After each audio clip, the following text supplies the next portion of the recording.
So, I am just hoping that we can shed some light on kind of my family situation that I've got going on. Um, I am 36 years old. I'm a stay-at-home mom. I've got 6 kids, and Wow. I'm sorry. That's just great. Congratulations. I'm sure everyone says well, that, but I'm just going to say it too. So go ahead. actually no. So it's great to hear some positive feedback.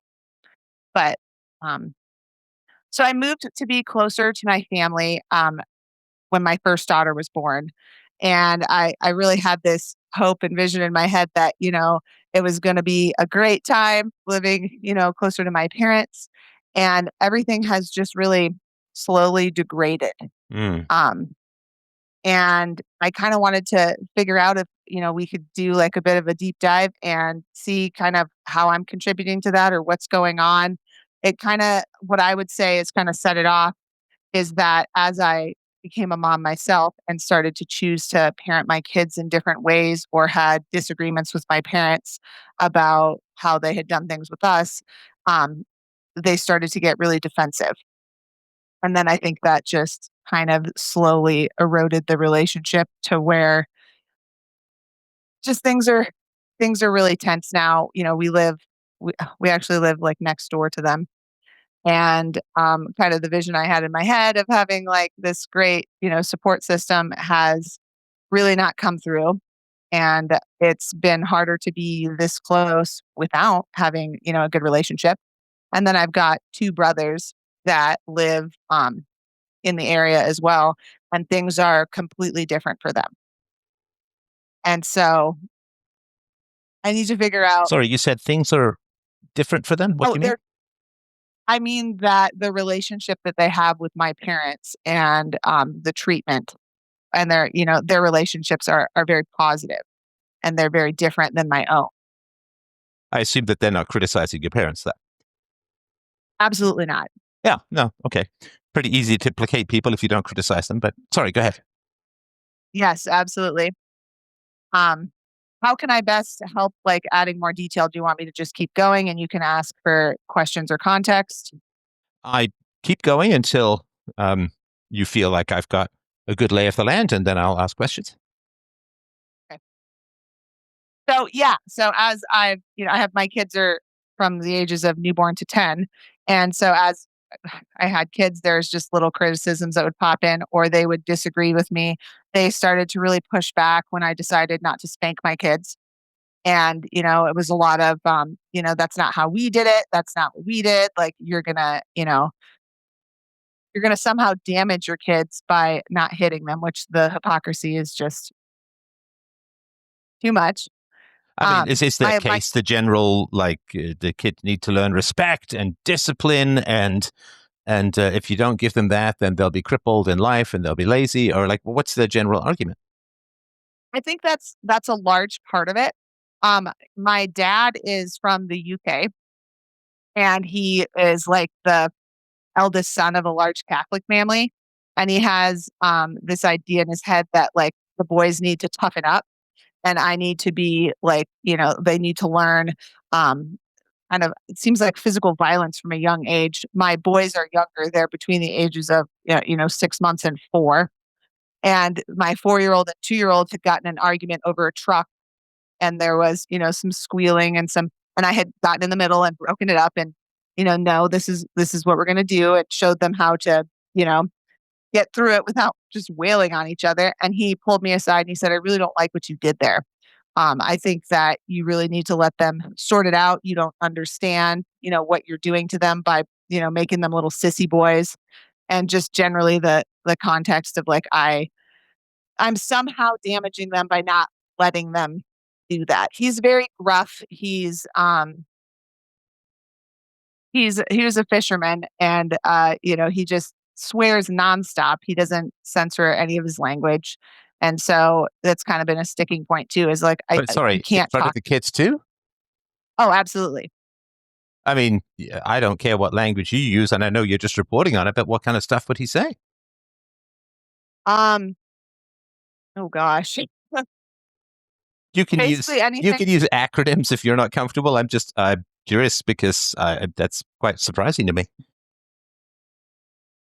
Yeah, no, he swore in front of me as a child all the time as well. And so just variations of using, the F word as nouns, adjectives, verbs, that sort of thing. And then like the boys had their older sisters had put some nail polish on them and he, just said in front of them that, like they're gonna grow up to be little pussies or they're gonna be little faggots Right. because yeah, that sort of stuff.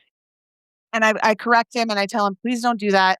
Like, I really don't like it when you talk in front of the kids that way." And he'll kinda look at me like deer in the headlights and, like, just gloss over it and move on, but he never stopped when I was a kid, and I don't think he has any intentions of stopping now.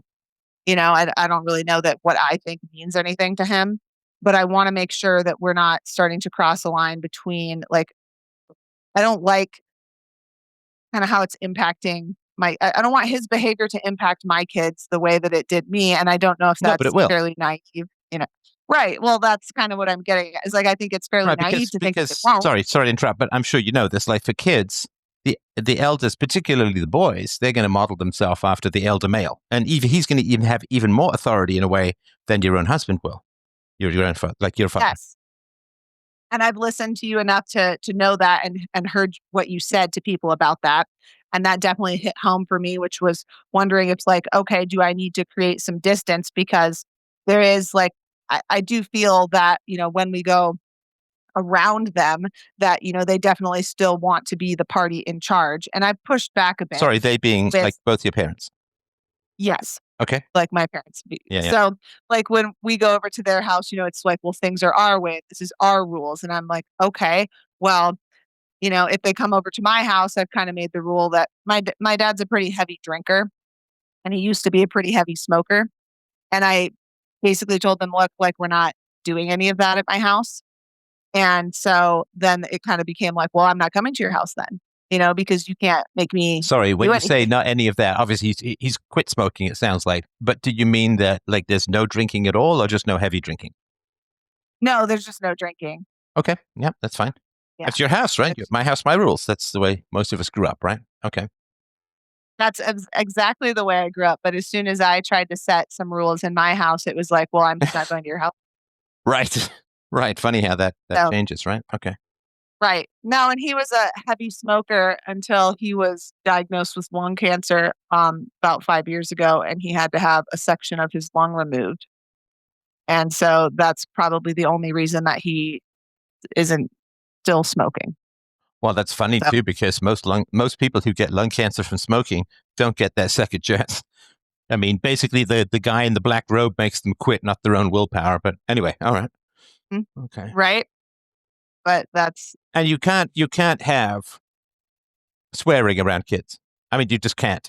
And the main sort of the analogy that I use is like it's like drinking, it's like guns, it's like driving a car. You just kind of have to know what you're doing if you're going to swear. You have to know when it's right, when it's wrong, appropriate, inappropriate, and so on. And kids can't figure that out. They don't. We can't have them sign contracts, and we can't have them do adult stuff. And swearing is adult business. no, absolutely. And I think some of it is just not coming up as urgent on my radar initially because like this is exactly how he talked growing up. He has no filter whatsoever, whether he's talking around women or children. And my mom's kind of always given him a pass for that. Oh, that's just, it's just because of, his culture. And that's just Right. how he talks. And there's no expectation that that would change. Hmm. Okay, so he swears like at the airport. He swears when going through customs. He swears if he's pulled over by the cops, like no filter, zero filter. Right, but I've been with him, out in public, and it's the people seem to like it. He's got a thick accent, and people just tend to go, "Oh, they love it." They're like, "Oh my goodness, like where are you from?" He's he's Irish, so I don't know why that has that effect on people, but Hmm. seem to they seem to find it charming. Okay. Okay. So there's no situation where he restrains his swearing. Is that right? Probably the only situation would be talking to his mother, who is probably the only woman that I have seen him treat with respect. Not even your mom. No. Wow. What does he do that's disrespectful to your mom? You know, he's probably not it's not the same as with other people, but he definitely doesn't really attribute a lot of value to the fact that she was a stay-at-home mom. He was gone for probably between 6 and 10 months a year until I was a teenager. Hmm. He worked, out to sea. He was on boats, and, he's really just kind of like he'll refer to things about, like, being a wife or a mom as like, "Well, that's, like, that's women's work. That's for women. I'm not gonna help with that. I'm not gonna do that. That job is, for somebody other than me," which ended up being my mom. And so there's a lot of like, "Well, you don't really have a job. You don't really make the money," sort of thing. There's no preferential treatment in terms of like, just looking at like my relationship with my own husband, like he would go shovel, when it snows, like he would go shovel. He would just go do nice things like that, or, because he wanted to. Whereas like my mom was up, with little kids, she was up making a fire in the fireplace or, shoveling snow or doing things like that because my dad just didn't. Right. Okay. Okay. All right. So, can you think of a time when your dad has taken any kind of criticism to heart, or even sort of feedback or requests or something like that? Nope. No. And that's from your childhood onwards? Yeah, he can't be corrected about anything. He's actually told me he's never been wrong.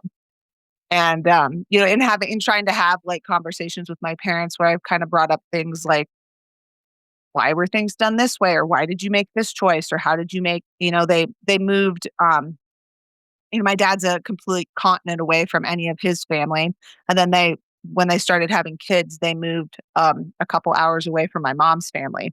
My question was, "Why did you do that? Like, why did you find that to be beneficial at the time in your life where you're gone and your wife is alone with little babies? Like, why did you move away from the baby?" And even then, like, which I thought was a reasonable question to try to ask, he just comes back with a lot of defensiveness, like, "Well, what did you want? Did you want to grow up in the city? Did you not want to have the opportunity to, live in the country? Like, why are you asking? Why do you need to know?" So Well, it doesn't it's really. funny, of course. I mean, what has struck me, and I say this, with some hesitation because I'm just sort of getting the lay of the land here. But if your father believes that being rough and tough and spanking kids makes him strong and tough, then why is he such a fragile little witch with a capital B when it comes to being criticized? Aren't you supposed to be tough and roll with the criticism because you've been raised hard, hard-handedly, and shouldn't that make you tough? Like, why is he so hypersensitive and can't take any criticism if spanking is supposed to make you tough and strong? No, that's a great question, and I've tried kind of laying it out to him with some of your arguments, like, what age is it not appropriate anymore? Like, if your wife talks to you, disrespectfully, can you hit her? Like, why not? Like, tried to get him to kind of just invoke some sort of thought about, how illogical it is, and he's just like, he just kind of doubles down, like, and there wasn't ever really any sort of rationale. He wasn't like, there wasn't firm rules on like what you got spanked for. It was basically like whenever my mom, got overwhelmed and started yelling, like she would spank. My dad would encourage her to like when we got older, he was like, give the kids a slap in the mouth because, if they talk to you, if disrespectfully or if they say anything like that's how you should handle that situation. And I remember getting when I was 12, I remember it was like the last time I got spanked. And he spanked us because we had written cuss words in like, I don't know if you know what like little Mad Libs are. They're like little word puzzles where you add in Yeah, yeah, yeah. adjectives. And we had written in cuss words because we thought it was funny, like me and my brothers. And my dad had found them and lined us up and like, had us all pull our pants down and get spanked for that. And I just Sorry, remember sorry. being Hang on. I mean, sorry, and I'm genuinely bewildered here because I thought swearing was fine. no, just for him. Oh, so he swears all the time in front of the children, but then hits the children if the children reproduce any cuss words. Yes. Okay, that's a little nuts, even by hypocritical parental standards, isn't it? I I would agree with that, but that is the pattern, and that's what I've seen. Is that's what the rules for thee and or for me and not for thee. Okay, So okay. that's how that goes. And my brothers, I'm the middle child. I have two brothers who, he has very different rules for them and for me. Where like kind of with alcohol culture was very promoted and very like acceptable. My brothers kind of got in some trouble and made some bad choices revolving around that. And I mean, so has my dad. But like he would be really on my case about like you can't go anywhere, you can't like do anything without being monitored constantly Mm, because you're a girl. Rules are just different for you. right. So I don't understand that. But him Yeah. and my older brother got into it quite a lot. And, I remember like my older brother got some I I would just say beatings. Like I watched him get into it with him and like So bloody his beatings, what nose. you said spankings, what differentiates a beating? Um, in my mind, just the fact that he would actually like get really physical with him or use a belt, or I watched him kick him down the stairs once.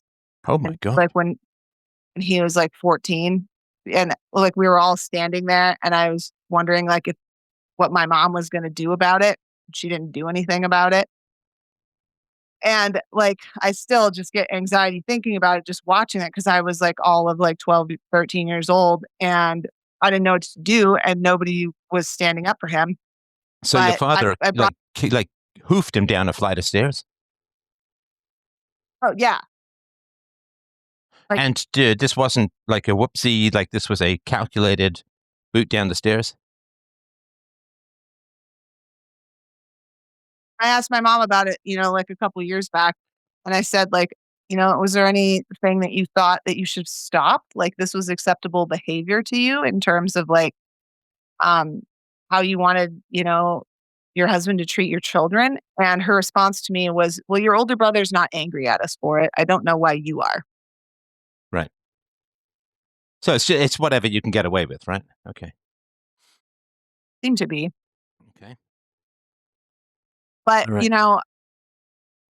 my older brother definitely took the brunt of that. That didn't happen to me. Um How in the often double would standard. these, I mean, assaults or hittings or spankings, like how often would physical force be used against the kids? So probably until, we were like, you start getting old enough where you can push back a little bit. So like early teens. And then my older brother joined the military and left at 17.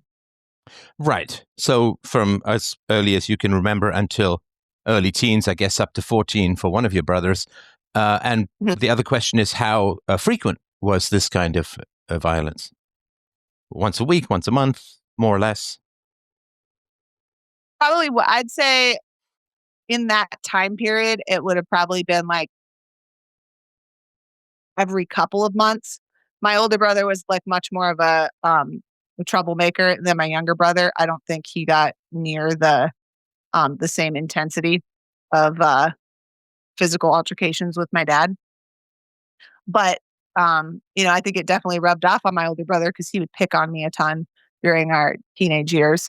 Mm, So okay. So spankings or hittings were a couple of times a year. Do I have that right?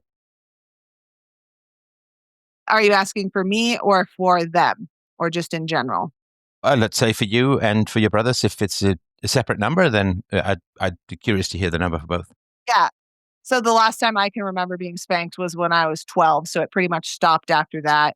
I got slapped by my mom a couple of times because my dad kind of at that point had kind of turned things over between me and my mom. He was like, kind of, you sort it out. I don't really know what to do with her. How could I possibly know how to parent a girl? So he kind of left that sort of stuff between us. And then he continued on, getting physical with my older brother until he left for the military. And the only time that I ever saw him do anything with my younger brother was um, we were probably about 19 or 20. and I was walking upstairs to go through our living room to my bedroom. My brother had some friends over that were drinking, and one of his friends was on the couch, and he got up and he threw up, and I tried to help him to the bathroom, and I called my brother out, and he like came after me, and he was really angry that I had done more to help his friend or get him there, because then he had to clean up the floor. So he punched me, and my dad was standing right there and saw it. So he then came up and punched him and like that up. But he told me once, he said, I'll never take your word for anything. I have to see it if you want me to interfere, because apparently his sisters, he felt like, took advantage and were very protected by his dad. And so he said that his dad used to hit him a lot for things that his sisters like basically said, he did so and so, then his dad would hit him for it. So Okay. Still don't have a clear answer on how often the kids were hit. sorry about that. No, it's fine. I think probably every couple of months there would be a big incident. With my older brother, my younger brother, it was a couple of times. Like after the age of 12. Before 12, we would get, it was mostly my mom, because she was the one that was around, and, be spanked and hit probably weekly. Okay, so the couple of times with a big incident, that's when things really, I guess, hit peak violence. But you're saying that kids were hit weekly, is that right? Yes. Okay, got it. I'm sorry about that. Like I said, my dad he wasn't really around a lot until I was about 13. Yeah, because he was doing these like long ocean voyages with fishing, right? Okay, so that's a lot of hitting, right? Yeah. I mean, just over a 10-year period, that's over 500 hittings. Yeah. Okay. So your parents both feel that this was good parenting, right? They haven't said maybe it was a bit much, or maybe we should have listened a tiny bit more, or anything like that. Or maybe I shouldn't have kicked my son down the stairs. No, they would either fog out and say, "Oh, I don't really know what you're talking about," or "You're remembering it wrong," or "I didn't do that." They'll probably end up doing that sort of thing. Hmm. But, I did try to kind of have some of these discussions just lightly with my mom about just like, "Hey, like, what's going on here?" As I started to kind of investigate things with my own parenting and kids. And she, told me she listened, and then she kind of defended, and then she just said, "You know what? I don't have anything to apologize to you for."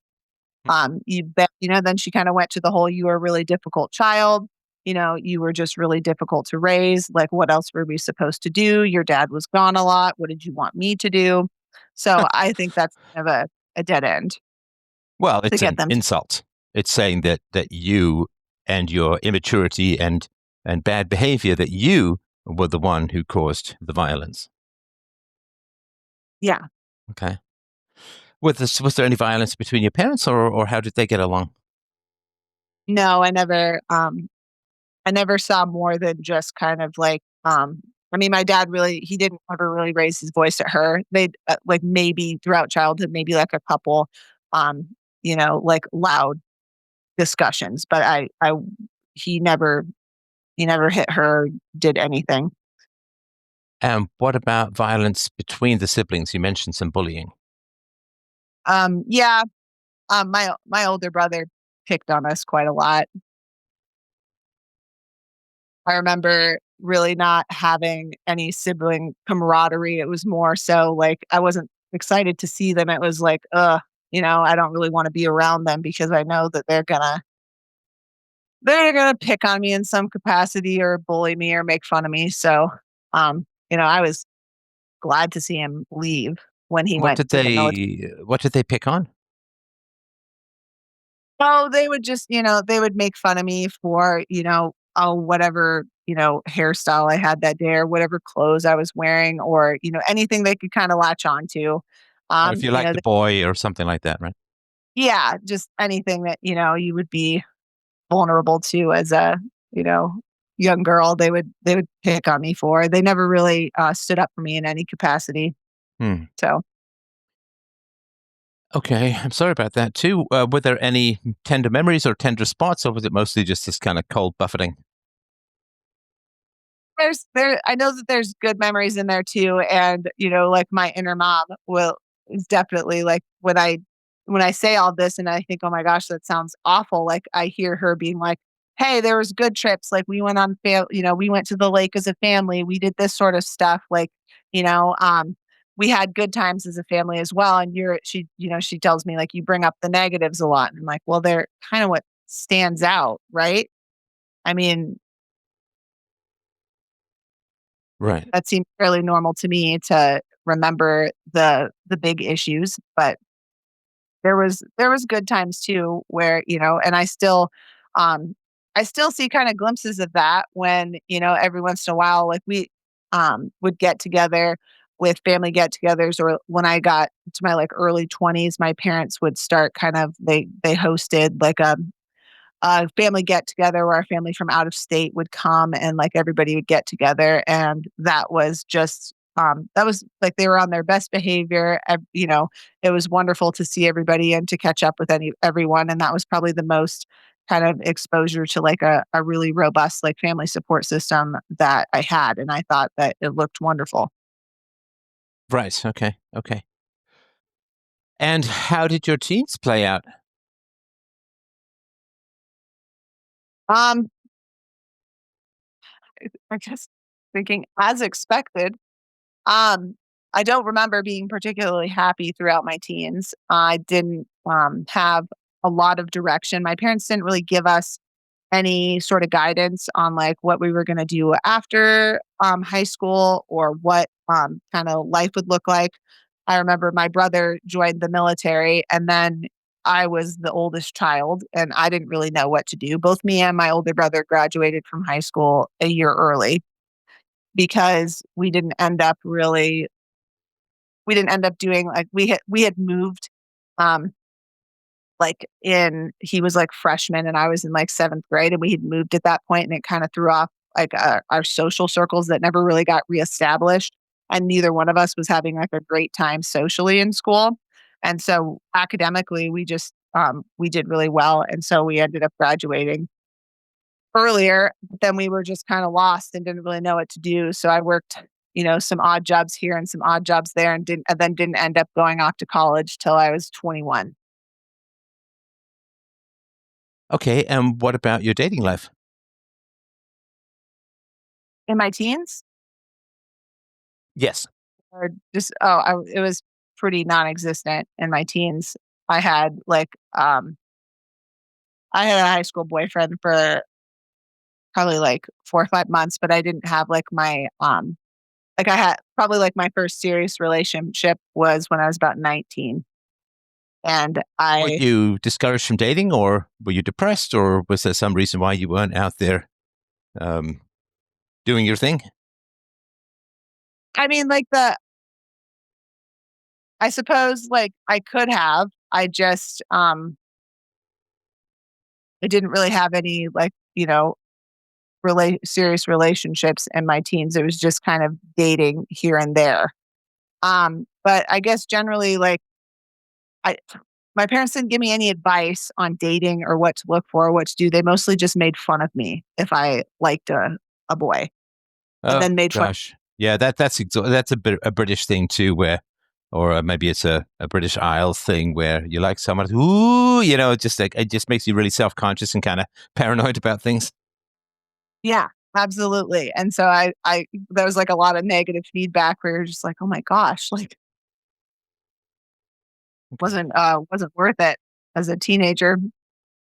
And when did you move out? Um, so I moved out for like to go to college when I was 21, like but I had a couple attempted move outs before then between the 18 and 21 that like I was working crappy jobs at the time. So I'd move in with, somebody that was we were working with at the time, and then like that wouldn't work out. So I would kind of bounce around from home to these kind of crappy roommate situations. Right. Okay. And then after I moved out to go to college, I pretty much that was I didn't come back. Okay. Got it. Got it. All right. And when did you meet your husband? When I was 23, so I went to college for a couple of years and then transferred to a different state to finish my bachelor's degree and met him there. Okay. And what was your degree in? Uh, IT net, I like networking. Okay. Got it. Got it. Ah, you met your husband while studying networking. Beautiful. I love the synchronicity of that. All right. Okay. And what's your husband's family like? It's pretty dismal in pretty much the entirely other direction. Um, his dad died of cancer when he was 19. He's the youngest of three kids, and his I've probably seen his mom. We've been married for 11 years now, and I've probably seen her three times. She doesn't really come around, doesn't really do anything, and doesn't involve herself. Does she work? No, she's retired. What does she live on? I assume her teacher's pension and retirement, or I don't know if she got like a life insurance settlement from when his dad died. Ah, okay. Right. Right. Okay. All right. And is she in her 60s or 50s or She's in her mid 70s. mid 70s? Okay. Got it. Is She's your been retired. husband same age as you? He's 39. Okay. I'm Got it. 36. And what was his childhood like? We've just been kind of recently starting to like talk about that, and Sure. It's he been tells 11 years. Why not open up the origin story? right. Yeah. Yeah. Um, no, we've just been trying to figure this out, and he tells me that he mostly just remembers being alone a lot, and that Mhm. he was, like his parents didn't really talk to him about anything. They didn't give him any sort of meaningful advice in life. And that when I say like, "Hey, what was your family's stance on this?" or "What did your parents encourage you to do?" Most of his answer is like, I'm not. I never talked to them about that. They never said anything to me." Right. Sorry. And does he have siblings? He does, yeah. He has a brother that's 2 years older and a sister that's 8 years older. And he didn't have any real contact with them. He was alone with siblings. Well, his brother just had like a completely different social circle. His brother was like kind of the archetypal like fun musician, like in theater, like lot good like social. And then my husband's he's a mechanical engineer, so Well, he's yeah, but I mean, you try and bring your brother along, don't you? I mean, to maybe he can calm you down a bit. Maybe you can jazz him up a bit. I mean, isn't there supposed to be a bit of cross pollination between personalities with siblings? that sounds wonderful, but that wasn't the experience that either myself or my husband had. Right. And was he spanked as well, or no? No, he said that when he got in trouble, his parents would just put him in his room and shut the door. And then whenever like, he said he can remember, like throwing things or throwing a tantrum. And then whenever he came out, they just pretended like nothing had happened. Well, that's eerie. Okay. All It's right. Sorry, you were going to say? so, oh, I was just going to say, I think it's like completely the opposite experience that I had. And, his I feel like it's just probably just relevant to throw out, his sister's so much older. He didn't have I feel like he probably grew up more so with just like a brother because his sister was off to college when he was 9. But he's kept in touch with her throughout the years. Like, just like what like keeping in touch in his family means you call somebody on their birthday and have like Oh a my God. 10-minute conversation, with It's like small talk. appalling. It's appalling. Okay. I agree with you. So But tell me what you mean. No, no, go ahead. You had another thought. oh, I was gonna say I found it to be very odd, but as I try, like in the last couple of years, I've been trying to kind of like unravel these family dynamics. Like, why is this stuff? Why? What is happening and why? And I've been kind of paying more attention to like what his mom does. And like she talks to his sister and his brother, but he doesn't really talk directly to his siblings a lot. But he mentioned something one time. His sister is very liberal and she's made some odd choices in how they do things. And in this coming to light, I can get into it if you want, but it's probably not relevant. But what's relevant is that when my mother-in-law had shared this with my husband, he said, "Oh, I don't really agree with that." Like that was the level of uh, pushback that he gave. And his mom told his sister that he didn't agree with her lifestyle, he didn't support her, he didn't like her. And then she just stopped calling him and he stopped calling her. And like they haven't talked in 5 years now. Oh Like, my God. What an and evil. that's how I felt about her. And I was like, I don't really think that I like her. I know that she did that on purpose. And like, I put it together. Because he's like, well, she wouldn't have said anything. I'm like, she's the only one that could have. I'm like, ask her and see what she says. And he asked her, he's like, did you say anything to my sister? And she said, I might have, Hmm. probably, you Wow. know, That's horrible. Now, I I mean, don't he could have do. called his sister to sort things out, right?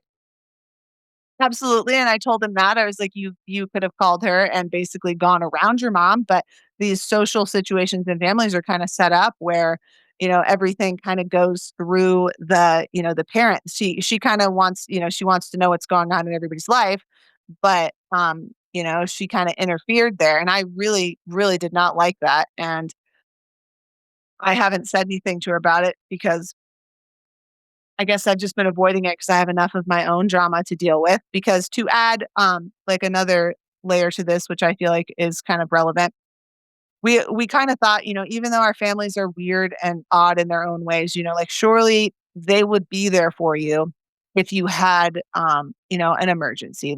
I think that's kind of the story everybody tells themselves. Yeah, yeah. And then we had an actual emergency, and the way that our family showed up has Hang on. been. What was the emergency? Oh my god. Okay. I will try to get through it No, without no. But crying. before we get to that, and just It's with the bad. sister, what was the general category of what your husband disagreed with? Was it like parenting? Was it like politics? Was it something else? I'll just tell you. Her and her husband decided that they were going to stay married, but that she had realized after 3 kids and 15 years of marriage, she was a lesbian, so she was gonna date other people and he was.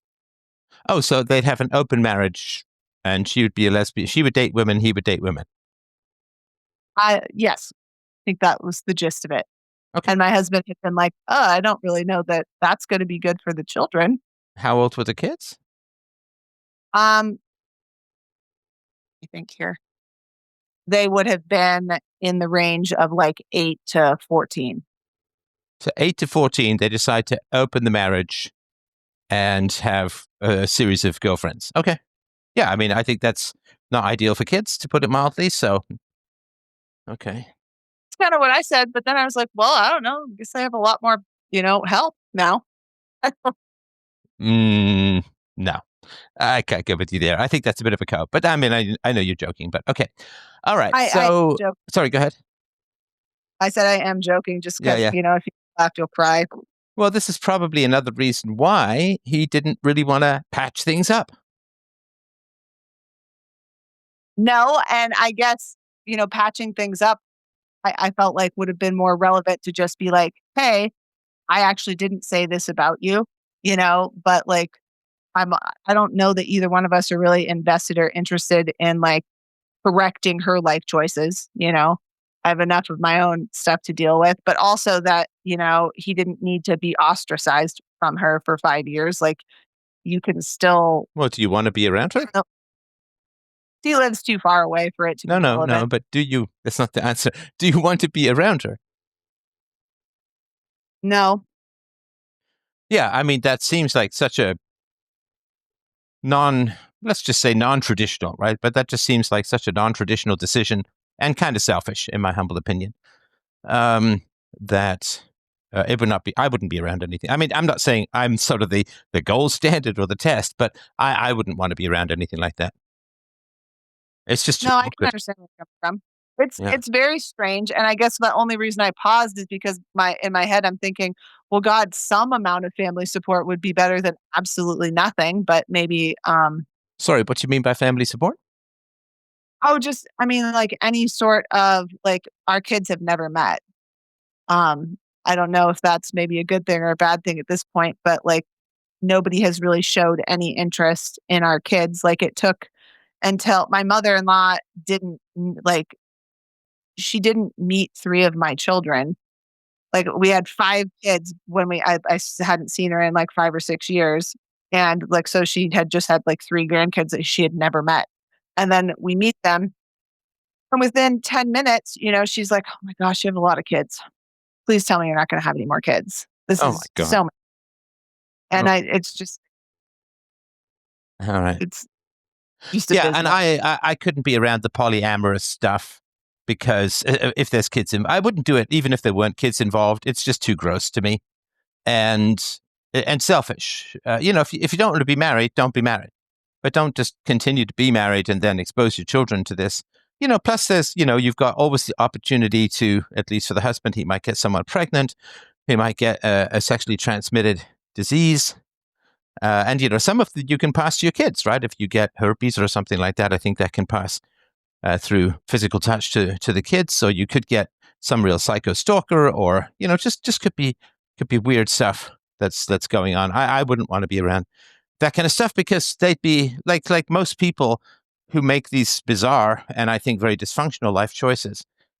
What happens is they won't accept any criticism whatsoever. In fact, they'd be enraged that you would come between them and their weird, kinky desires. But then, when the inevitable bad things happen, they want lots of sympathy, right? Yeah, I would say that that would definitely pencil. That just the suggestion that my husband wasn't 100% supportive was enough for her to stop talking to him. Yeah, good, good. I mean, honestly, nothing of value was lost in my opinion. Okay, so I got that, and maybe. Sorry, I take back what I said about your mother-in-law. She might have done you all a massive favor. Well, she's been very, very supportive of his sister, and she's really had like her back and tried to like understand where she's coming from, and she's still involved with their family. She's just made no effort to help ours, No, no, but what which I mean is that she, by provoking this level of anger or triggeredness from your sister-in-law, she probably did you and your family a great favor. well, we didn't see her anyways, so I get where Right. I get where you're coming from, but she's states and states away, so Right. No, but I mean, it's just when bad things happen, you'd be amazed about how distant people suddenly are in your phone every day, begging for support and help. If and when the bad things happen, and they'll never reference anything you might have said before. But okay, all right. So we get to the disaster that revealed the fragility of the family, the emergency. I think you said. yes, I don't know why I needed it to come to that point because I think it should have been clear to me before.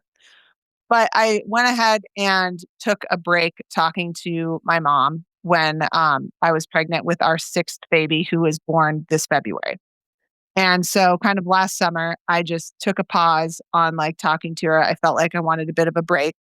Um, she was quite critical when I was pregnant with our 5th baby, and she was, like, "Oh, you really need to stop." Like she just couldn't say anything Sorry, this nice. is your And mother-in-law, right?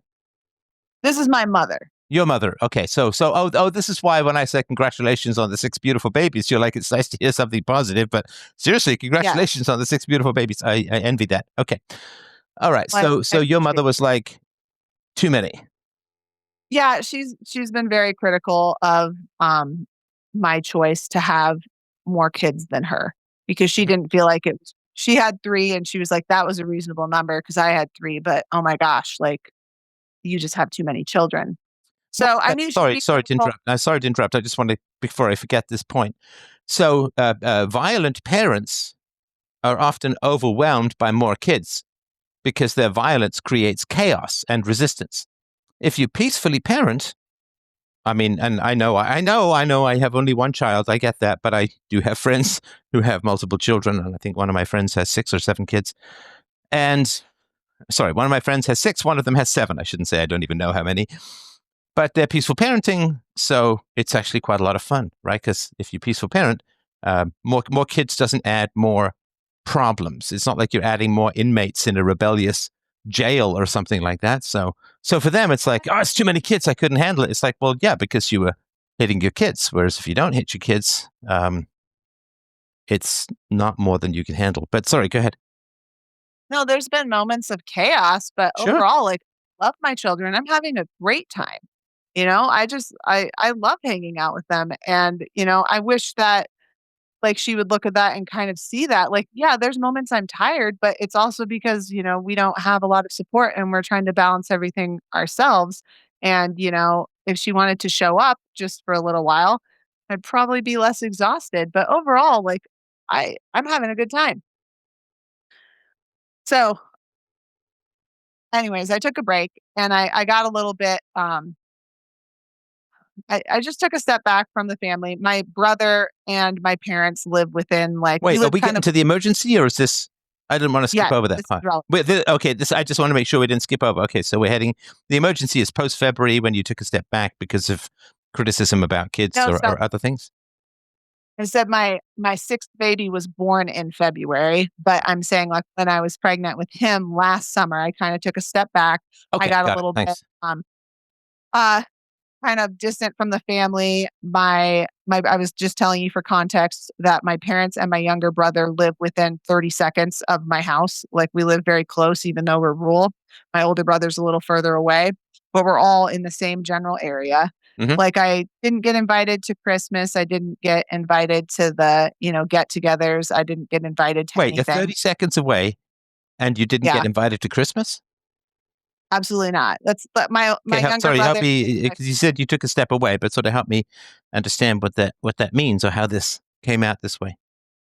So I just stopped picking up the phone and stopped responding to messages from my mom. And because she runs all of the kind of social interaction in the family, then that kind of led like my younger brother to just not really contact me and not like him and his wife do a lot of things with my parents and they get together and he never reached out and like everybody just kind of we just kind of stopped talking to each other. It had Sorry, but been why? What happened that you decided to stop communicating with your mom? how much time do we have? We have as much time, my friend, as you need, because I want to understand the roots of all of this. And there's no point climbing the tree if you don't know how deep the roots go, right? So, what Okay. happened Well, last I summer? was gonna say it's it just feels like a very long story. Um, so just I'll try to tie it up somewhat neatly. But I told you we lived pretty close to my parents. Hmm. My parents had originally bought this 20-acre chunk of land, and they had started building a house for my older brother, his wife, that they had offered to basically front the financing for. And then they were going to sort that out once the house was built. But my sister-in-law and my mom like could not get along because my mom kept overstepping. My sister-in-law kept saying, "Hey, cut it out." And then eventually my mom moved onto the property in a travel trailer to try to supervise everything. And it all blew up. And my sister-in-law said, "I'm freaking out of here. No, I'm gone." Like, and they ended up like my brother and her walked. They built the rest of the house. They built themselves another house. Long story short, Wait, sorry, that your house mother built your mother built the rest of the house designed for your brother, and then your brother and his wife went and built another house. so, That's a little crazy, he isn't took it? over. Yes, and I'm trying to condense it for you because you might need a graph. Okay. So sorry. But I'm okay, but maybe I'm at the all edge. But right. go on. Yeah, so they took my dad and mom took over, like finishing up general contracting this house, building it, whatever. So they were using that house as a rental. They had their primary residence elsewhere. And then they had decided to build another house on the same 20-acre parcel for themselves to live in so they could sell the other house. Okay. Long story short, like they live on one end of the property in a house, and I live in that house that was Oh, that they supposed to built be my for your brother. yes. They built it, yeah, for my older brother. Oh, I got it. I fixed it. I fixed it in my brain. There you Okay, go. good. Okay. All right. Okay. My younger brother built, like, I call it his little clubhouse, but he built himself like a little small house next to my parents and lived there for years and years and years until my parents gave him the 20 acres that they owned across the road, and his mother-in-law built him a house on it. And so now he lives over there. Okay.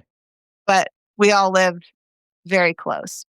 And so I could kind of see, when I wasn't being included in the family get togethers or situations or things You like actually there can was no, see them having fun through the windows.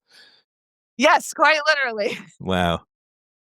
My older brother was the only one that would still kind of stop by and talk to my family. He kind of got after me he was like, I don't know why you're picking on mom. Like, they did the best they could. You might have some contentions with her, but basically just stuff that down and get over it for the rest of us so that we don't have to deal with any level of discomfort. And he And wrote sorry, me this this is this the brother whose wife couldn't stand your mother to the point where she wouldn't even take a free house? it was not a free house. Okay, a Yeah, subsidized house or whatever, right? right. Okay. Is it the same brother? Yes, that's my older brother. Okay, so his your brother is like, don't fight with mom, even though his wife fought with your mom a lot. Right, but so even though his wife and my mom, could never get along and his wife kind of exited out of dealing with the family for a couple of years, my brother kept showing up. Oh, so he'd show He up without his never wife. Yes. Yes, What he a kind guy. of Oh my God. That's terrible. Does he that not? was I my mean, okay, let me ask you this. Is your family religious still?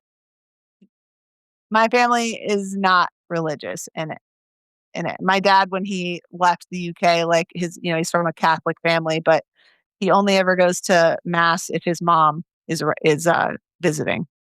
Okay, so your brother made vows to put no one in front of his wife, that they were one flesh or whatever, right? I mean, you could say whether you're religious or not, those are still the vows, right? And Yes. bro is making like husband mistake as simple as humanly possible, which is he's choosing someone other than his wife. It's That is a bad call, man. That is a bad call. that's All right. that that's what I thought. I did have a chat with my sister-in-law last summer just to kind of be like, after I was trying to figure all this stuff out, I just kind of went to her because I was like, what are your thoughts and feelings on this? And she's done enough therapy to actually have some perspective. But she basically told me, yeah, it's a sore spot. I hate that he did that. He's always going to do that. And, I can either accept that or not. But they don't have any kids. And they kind of, I would say, have more Oh, of sorry. like, Why don't they have any kids? because they don't want any kids. Why don't they want any kids? I know that his wife came from a pretty bad upbringing. She was the oldest kid, and her parents So were. did you. That doesn't answer anything. Well, this is what she has told me when I asked, I don't is want to that have kids because my parents were bad. she basically said that, she didn't even know that people intentionally had children until she was like a teenager because she'd never encountered a situation as a child where anybody had reacted to babies positively. But isn't And therapy supposed to help you overcome this programming? well, I'm not sure. Apparently, it's not something that she wants. She's pretty focused on herself. She, goes to they traveled a lot. She went and lived in Europe for 3 months last year. Like, they like to just get up and go places and do things. My older brother doesn't want kids either. He just if I ask him about it, he just says not for me, didn't want them. They're too much responsibility, like just kind of all the generic answers, but neither one of them wanted it. And And how are they with your kids? Um, my brother probably sees my kids maybe twice a year. Oh God. Now this isn't the So one who's like on the same 20 acres. no, he lives about 30 minutes away, but he's at my parents' house all the time. So he'll, come over and visit with my parents. And then sometimes he'll stop by, rile up my kids, bounce with them on the trampoline and then leave. And that's pretty much the extent of his uncle involvement. And the other one? My other brother, Yeah. he does absolutely nothing. He has two kids of his own that are very similar age to mine.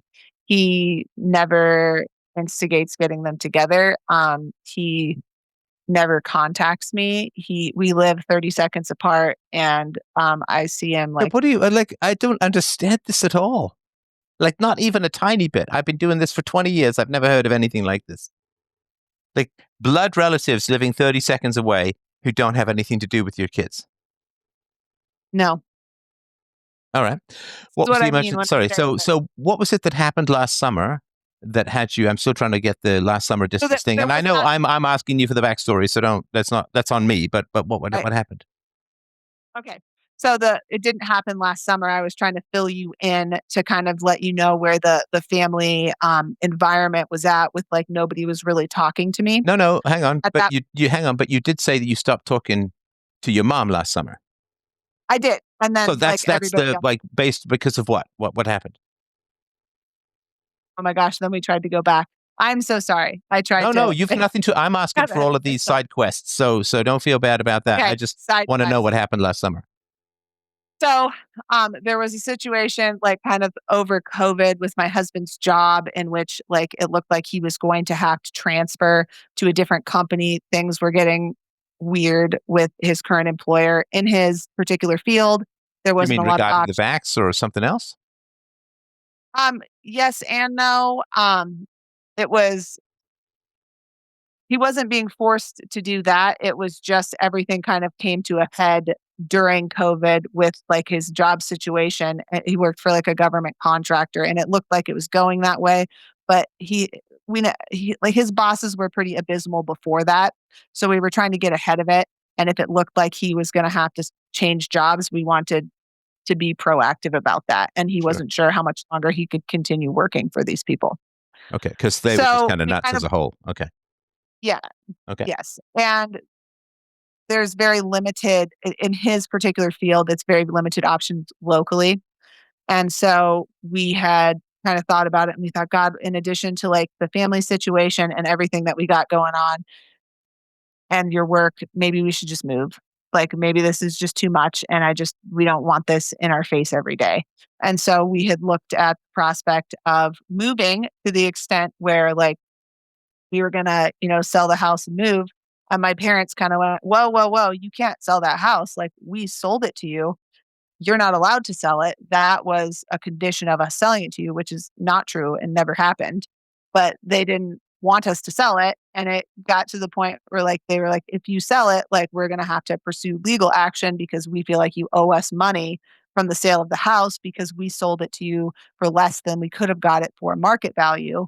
And it just got so freaking weird that I was just like, among all the other issues that we have, I cannot handle this in addition to everything So else. your parents And threatened to sue you if you took the profits from the house that they sold to you for less than market value. If you took full market value, they wanted a cut of that, right? And so why not just sell the house and give them a cut? Oh, they didn't want other people on the property because they wouldn't know who was coming in, they right? also didn't want us to sell the house. If we sold the house, they wanted money, but they were also really angry. And I guess the answer to your question there is because we wanted to use the money to buy another house.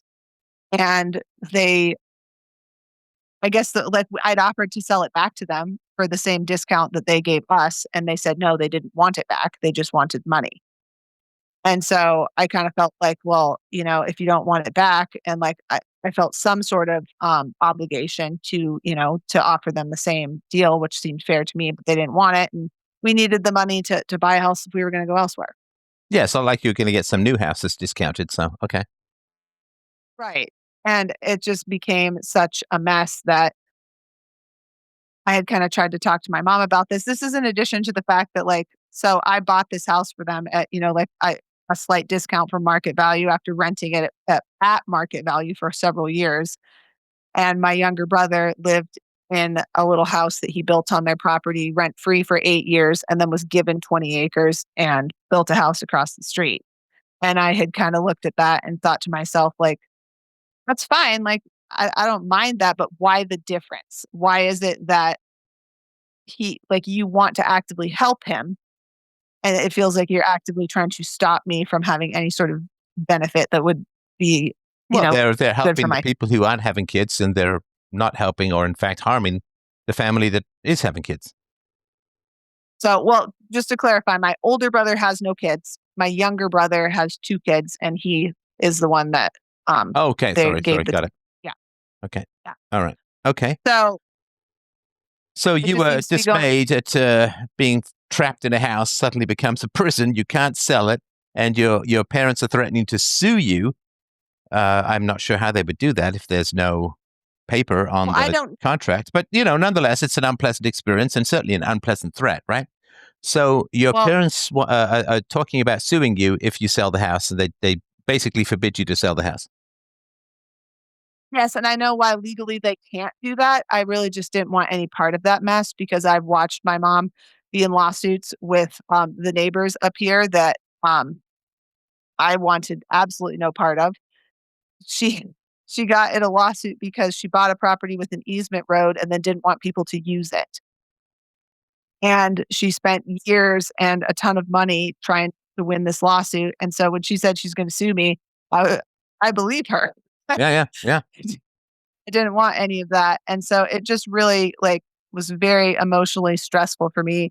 She had like we had, my husband was ended up during this time he took a different job and he had to go. He had to be gone for a couple of months to get training in the job, and we were going to move there. And then with all of this happening, it like they ended up allowing him to work remotely. So that's so we could stay in our little house prison, I suppose. But he was away for a couple of months, and I tried to like have some talks with my mom. I tried to like really be Well, you need some honest and help just be like, at this point, right? You got 6 or 5 kids, and your husband's away. yeah. Well, and my parents, the business they own now is seasonal. It's very slow in the winter. I was, kind of hoping they would help, but anytime that I kind of ask them to help, it's always like, oh God, well, there's so many children. I really just don't think I can do it. I have to wait until, your dad's there to help me too with the children. I can't possibly, and I'm not asking them to watch my children alone or more than like a couple, or like sometimes I was like, hey, could you just help me for an hour during bedtime just Yeah, so I yeah. can pick off a couple of them? And it was always just like, oh God, well, it's just so much. And we have a, Why did you have so we have many? But yeah, yeah. Okay, okay. yeah, All right. we have dinner Okay, plans with so neighbors. I understand then the last summer thing, and then what was the emergency?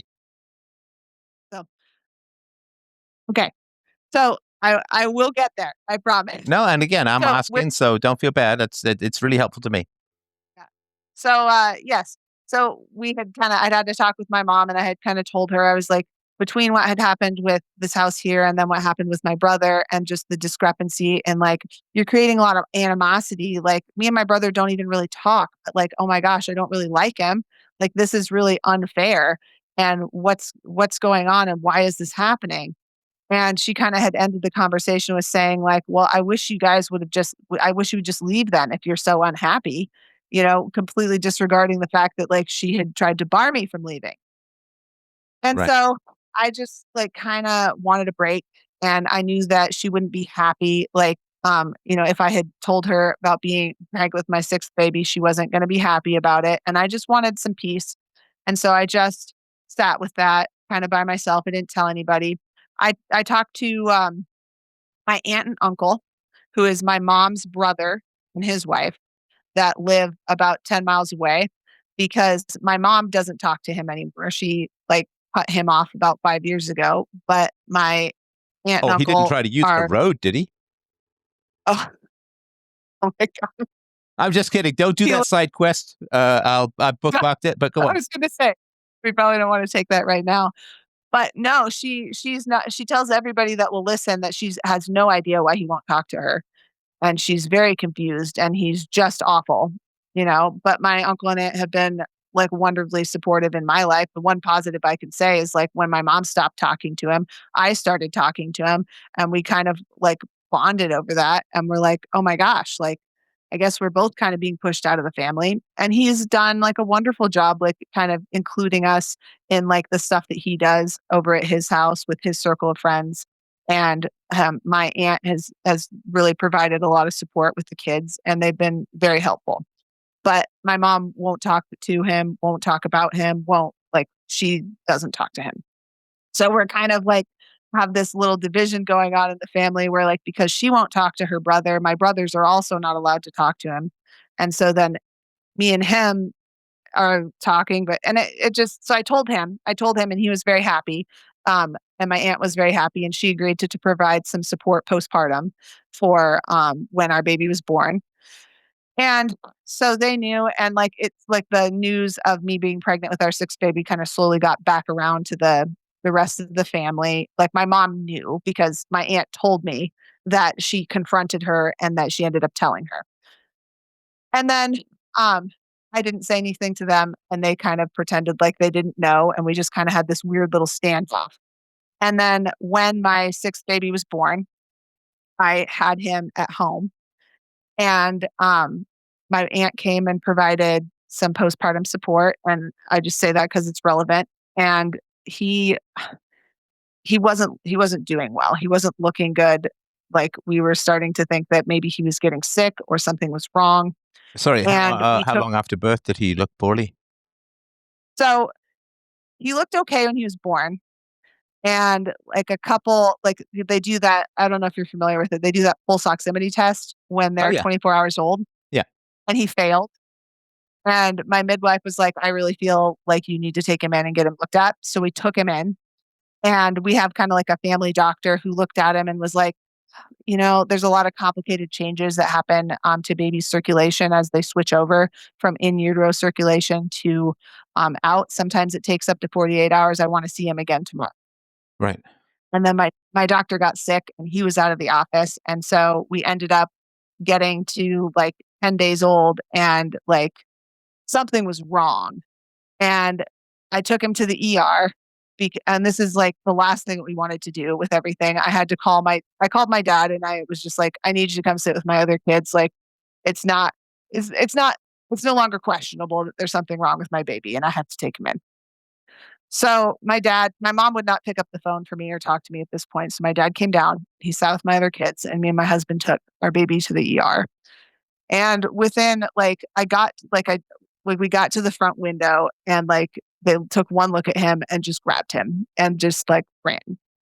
And so we followed him back there and they hooked him up to a bunch of stuff. And like oh my God, it was so jarring and so abrupt. And I had about like 20 minutes to process what the heck was going on.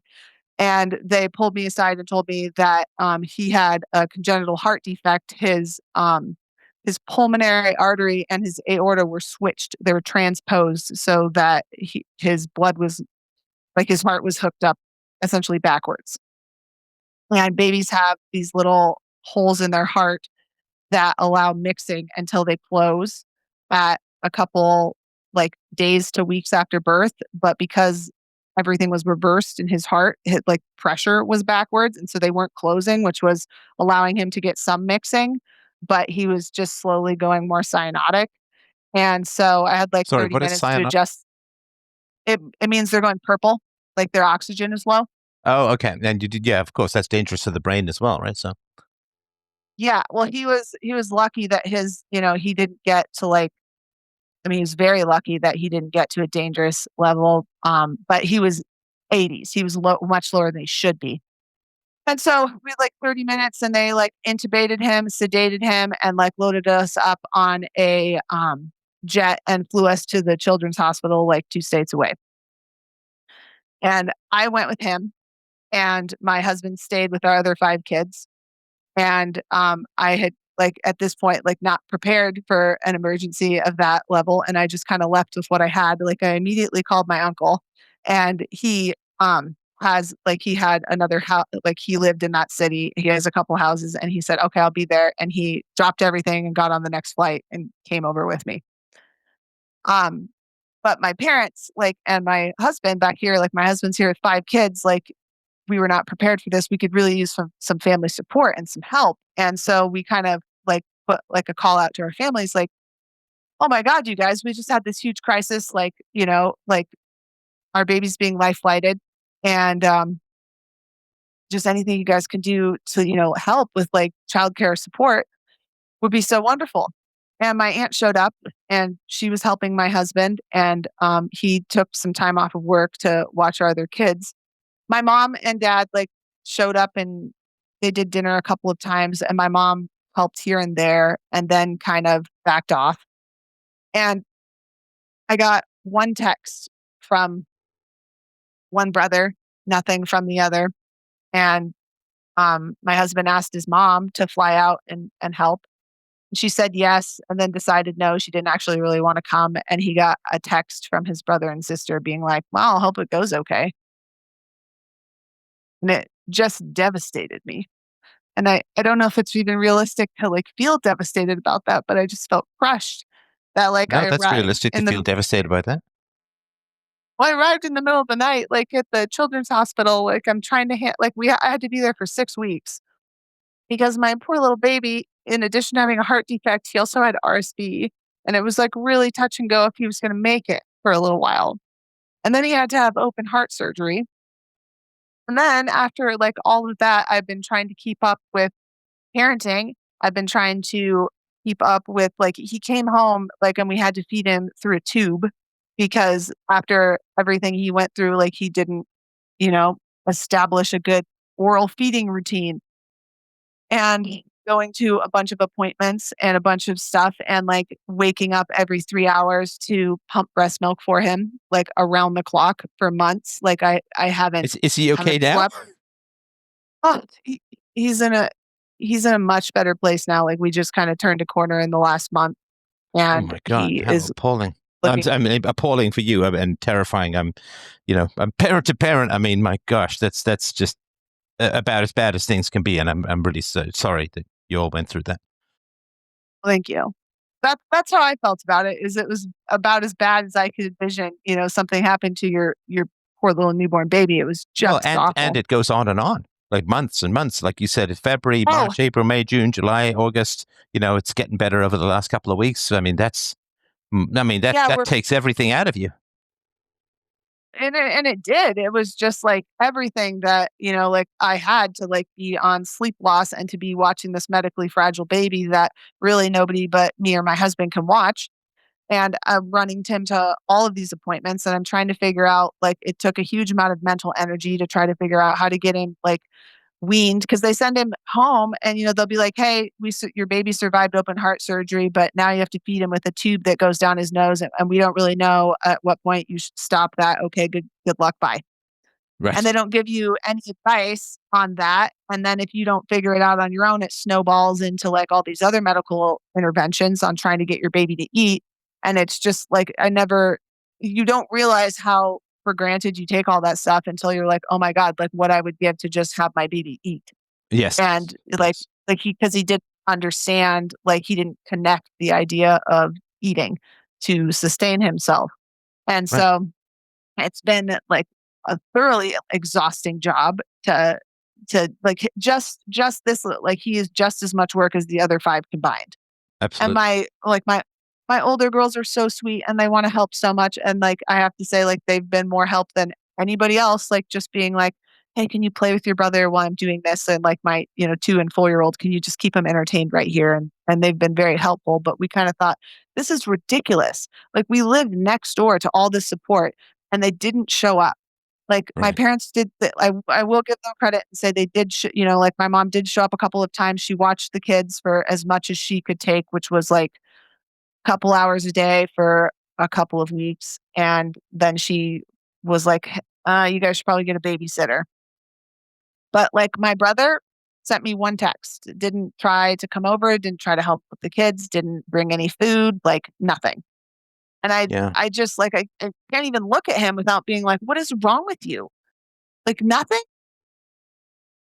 Right. I just thought I thought he would show up, and he just didn't. And nobody really showed up, but they were all perfectly happy to be like really irritated with me that I didn't, like, well, you didn't tell us about the baby. I'm like, we weren't going to do anything helpful anyways, quite clearly. Like, why would I tell you? And then my older brother had kind of pointed out to me, he was like, well, you should really say a big thank you to mom and dad because, at least they, when you had an emergency, at least they, they came over and they watched your kids and, that's what family does. Oh yeah. I mean, I don't want to make this about me, but it's not shocking to me. I mean, I went through some trials and tribulations, attacked in the mainstream media, and I had cancer and so on. And I mean, not one of my family members contacted me with anything. It wasn't like it was private. That's literally all over the papers, right? So they don't. Yeah, it's. I'm not shocked, but that doesn't make it easier. Right. I mean, it's very odd where you're like, you know what? I thought you would show up if it was bad enough. Like I could somewhat adapt to the idea of like, he's got his own life. He's not really interested in, I guess, getting our kids together or anything without, me being the one to organize everything. But then when this happened and nothing, like I don't know, it No, just but kind of there's kicked things something. off. Sorry, if there's something foundationally emotionally missing from people, it doesn't regrow in an emergency. That's like saying, well, my uncle is Yeah, colorblind, but boy, when there's an emergency, he can see the full spectrum of color. It's like, no, he can't. no, that's a good My analogy. aunt, she lost an arm, but boy, well, during an emergency, she'll regrow it. It's like, no, no, she won't. The emergency does not change No, people's foundational personalities. no, It and usually makes them more of who they are to begin with. Sorry, go ahead. well, I don't know why I had this naive idea that, somehow people were going to come through for me then because Well, it's no, I mean, what propaganda. you said just, It's propaganda.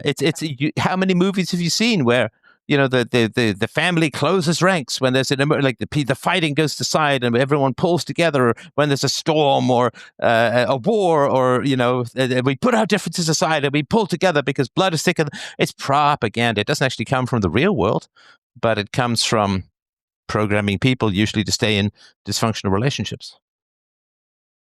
yeah, I guess that's, for whatever reason, what was in my head, it was in my husband's head about, like what was going to happen when we had like the biggest emergency of our lives. And I guess that was kind of a catalyst to make us look around and be like, is it way worse than we thought? Like clearly, No, it's not way there is worse no than what you situation. thought. It's not way worse than what you thought.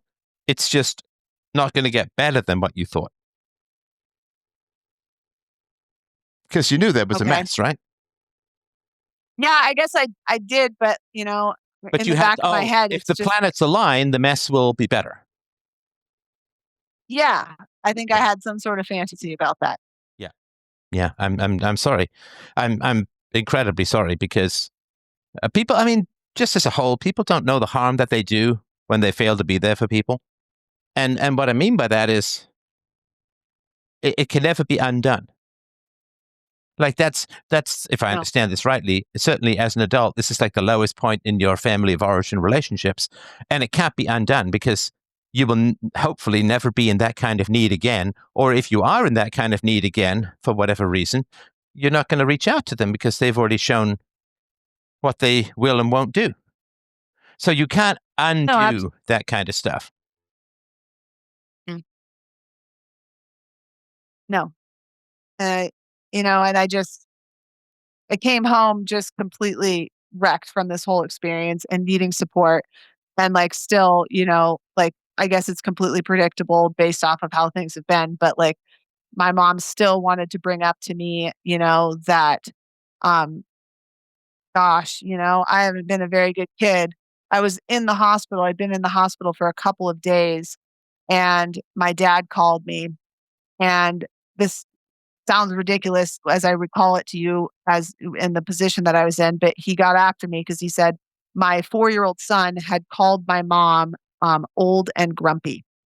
And he wanted to know what sort of things I had been telling the kids about them and had I bad mouthed, them and and it's Mm. no, like it turns out she probably had just been old and grumpy, and he called her old and grumpy because he's 4, you know, and that's what, but I think to myself, like, he called me up when I was in the hospital with my baby to berate me about being called a name by my 4-year-old. Like, can you not handle that situation? Is that too much for you? Like, No, do you no, need because remember, assistance? he's a really tough guy because he was spanked, right? Yes, And very yet he turns robust. out to be very fragile, and yeah, that's I'm again, I'm incredibly sorry. That's just terrible to hear. Some baffling dynamic. No, I watched him get in an argument with my 4-year-old because my 4-year-old wanted a different color of plate. And my dad said, "We don't have that color of plate." And my 4-year-old went, "Well, I want it." And he just looked at me, he said, "How many fucking times do I have to tell you we don't have that color of plate?" And I like What? Sorry, he stepped said in that to between who? my 4-year-old. Okay, what are you And doing? Hang on, I, hang on. When did this happen? this is, this is like an average Tuesday. Like, I was over at He his house. swears at your 4-year-old? Yes. Okay, what are you doing? I, you know what? I guess trying to adapt and find a place in a dysfunctional system that is never going to adapt around me All right, let me and put my it another way. Let me put it another way. What is your husband doing? I mean, he's supposed to be the protector, right? I mean, to take a real cliched view of male female relations, he's supposed to be a protector, right? yes. And I'm just trying to envision the scenario in which my husband would say something to my dad about that. And Well, no, I don't know that he would talk to your dad. I okay, mean, I can only say what I would do if I were your husband. let's hear it.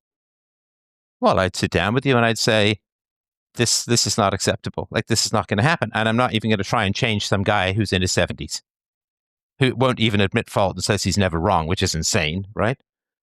So, yeah, we got to get out of Dodge. We got to bug out. Okay. Well, in my husband's defense, that is essentially, we didn't come to the same conclusion for exactly why, but as he watches me try to engage with them, he kind of told me, he was like, "You know what? Like, we just have to leave. Okay, This good. isn't And going well." when did that You know, come about? that that was when I kind of told you about, like, we had discussed moving and Uh, then all the oh, drama with this was the the house. last summer, and then Yeah. your parents, you got this threat, and then your baby was very, Yeah. very gravely ill, and so on. Okay, yeah, so I understand that, but is that the plan? We're just kind of now like like, I feel like we're just coming above water and Oh like yeah, being able to breathe easy again. And like, actually, like, I feel like I feel like I simultaneously could really use some time before I tackled like the massive logistical challenge that it would be moving and, everything that like is currently we're at with our family. right. And so I wanted a little bit of time, but also it's very hard to exist here with it's hard to do everything by myself all of the time. And so there are times where I'm just like, God, I could really use some help. And, my mom No, but is like, sorry, but right, you're blocked from help. That's the issue that I have. Right? You're I am, actively but blocked from having help because you have people around you who aren't helping, and because you're on this large property, you don't have neighbors you can befriend and have them help. I think to be fair, me and my husband are fairly poor at that anyways. Like, I feel like, you know what, like, I probably shouldn't give myself any excuses. I should try to develop a network and a circle of friends that Well, is but not there's my no family point if you're system. going to move. Yeah, I guess that's kind of And where maybe we that's end one up of the back. reasons you haven't poured energy and effort into this, is because you know that there's a fuse on this situation. Yeah, I think that I've definitely been aware of that, and it's been kind of like, God, like, I wanna be able to put my effort into getting a good circle, and I've been distracted with a few things No, in no, I addition get to that. not And being that this is able. all, Yeah, with you had no bandwidth to deal with any of this stuff while you're trying to keep your baby alive. So I'm 150%. None of this is anything negative. I mean, for how long was your husband, sorry, for how long was your father saying, we don't have the fucking plates to your 4-year-old? I mean, how long has that been going on for? That's just how he talks to every like, Okay, so it's been that's going how on he for talks 10 to years? the kid. Yeah. So I mean, he's not a I'll give you absolute carte blanche for the last 6 or 7 months. What about the previous 9+ years? you know, not even gonna try to make an excuse because I don't think that there is one, but he's not around my kids as much as my mom is. He's not around a lot. He tends to just kinda, like, pop in for an hour and then peace out again. So I don't leave my kids with him to watch, but when he pops in, like, he'll say things like that, and I'll intervene, and I guess I've justified it to myself thinking like, "Well, I can hover and I can make sure that," because I got in the middle of it and I said, "Look, you're fighting with a 4-year-old. Like, stop." Like, this is how we handle the situation, and I took over from there. I don't think that that completely justifies it. I'm kind of running you through, like, my thought process, whether that's dysfunctional or not. That's kind of I guess, what I've told myself is that I can run interference in it, and, like, he's not around a ton, but then also I feel a ton of guilt because when I was in the situation in which I needed him, like, he will show up, and he has, like, an element of humanity. It's just, like, he can't take any sort of like, with kids, when, like, anything comes up in a situation where he would have to, handle it or use some emotional maturity, he just can't do it. Okay. So I, I guess that's how I've tried to justify it to myself. And I've tried to protect them, but also, I guess, maybe looked at it through a little bit of rose colored glasses, where So it's you like, try to this, protect them, but I'll you protect. can't claim you can't get points for trying to protect kids from someone you've introduced into their lives. Like if I buy some rabid animal and it starts attacking my family, well, but I did try and protect them. It's like, well, I brought him home. That is fair. That is fair. I, you know, it's I mean, probably just, does your husband swear a lot? um, I mean, nobody really holds a candle to my dad, but he does swear. Yes. Okay, but not at the children or regarding the children or in front of the children, I hope. Occasionally, yes. Okay. And what does he say in front of the children? Mostly just, if he gets, like, a little exasperated, like, um, he won't swear, like, at them. It's more of like, "Oh, this is a look at this giant, like, mess that you made, or got this like, it's usually like, "Pick up all of this shit," or, like, that sort of thing that To little y kids. yeah. I mean, would you accept that So from a babysitter? no, I would not. So help me understand. Like, okay, I mean, maybe I'm misjudging here. It's always possible. How long have you been listening to what I do? A very long time. How long have you been listening to what I do? 8 years. 8 years. Okay. Yes. Do you think that peaceful parenting includes yelling at your children to pick this shit up? Absolutely not. Does he ever speak like that to people at work? No. Oh, so the people he works with get his angel tongue, but the children get the viper tongue. We've had this conversation several times about, like, as I go through, like, the parenting stuff and reading this stuff and trying to change the way that I was parented and the way that everybody that like, in my I guess my younger brother parents his kids that way and what we see. is not great, and I wanted to change it. And I've been looking into it, trying to get him into it and talking to him about it. And he does agree with me, but he just isn't completely on board when he gets frustrated. And And I how know that's not often, fair, but hang on, how often does he get frustrated?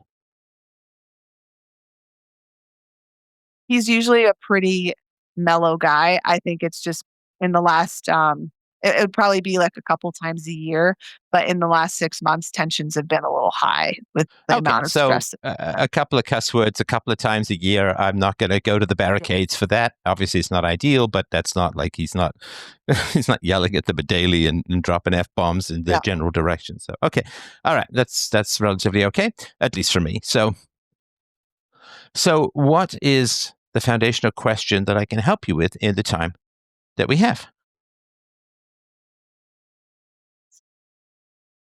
Part of my question was like, it would be helpful for me to know why why is this like why am I still here? Why am I in this situation? And like, is there anything I'm doing to contribute to it, or can I fix it? Or is it basically Can you just, fix it? Okay, well, no, you yeah, can't fix it. No, you can't, because you can't fix people who don't admit they have a problem. so obvious, isn't it? No, yeah, I mean you Uh, can't. Absolutely, it's no, absolutely not. I And probably struggle with the yeah, fact that this is why I sort of stopped earlier in somewhat disbelief when your father said, "Never made a mistake in my fucking life," or something, whatever he said, right? And so yeah, channeling so that. no member of your family has, as far as I know it, indicated that anything they do is wrong, and therefore they are absolutely 150% impervious to feedback or change. And not Okay. only do they not think they've done something wrong, they think that what they do is praiseworthy. And so your father thinks that the way he behaves is not just, well, it's not bad, it's good parenting. Now, it's hard enough to get people to change their behavior, even if they admit fault and want to change.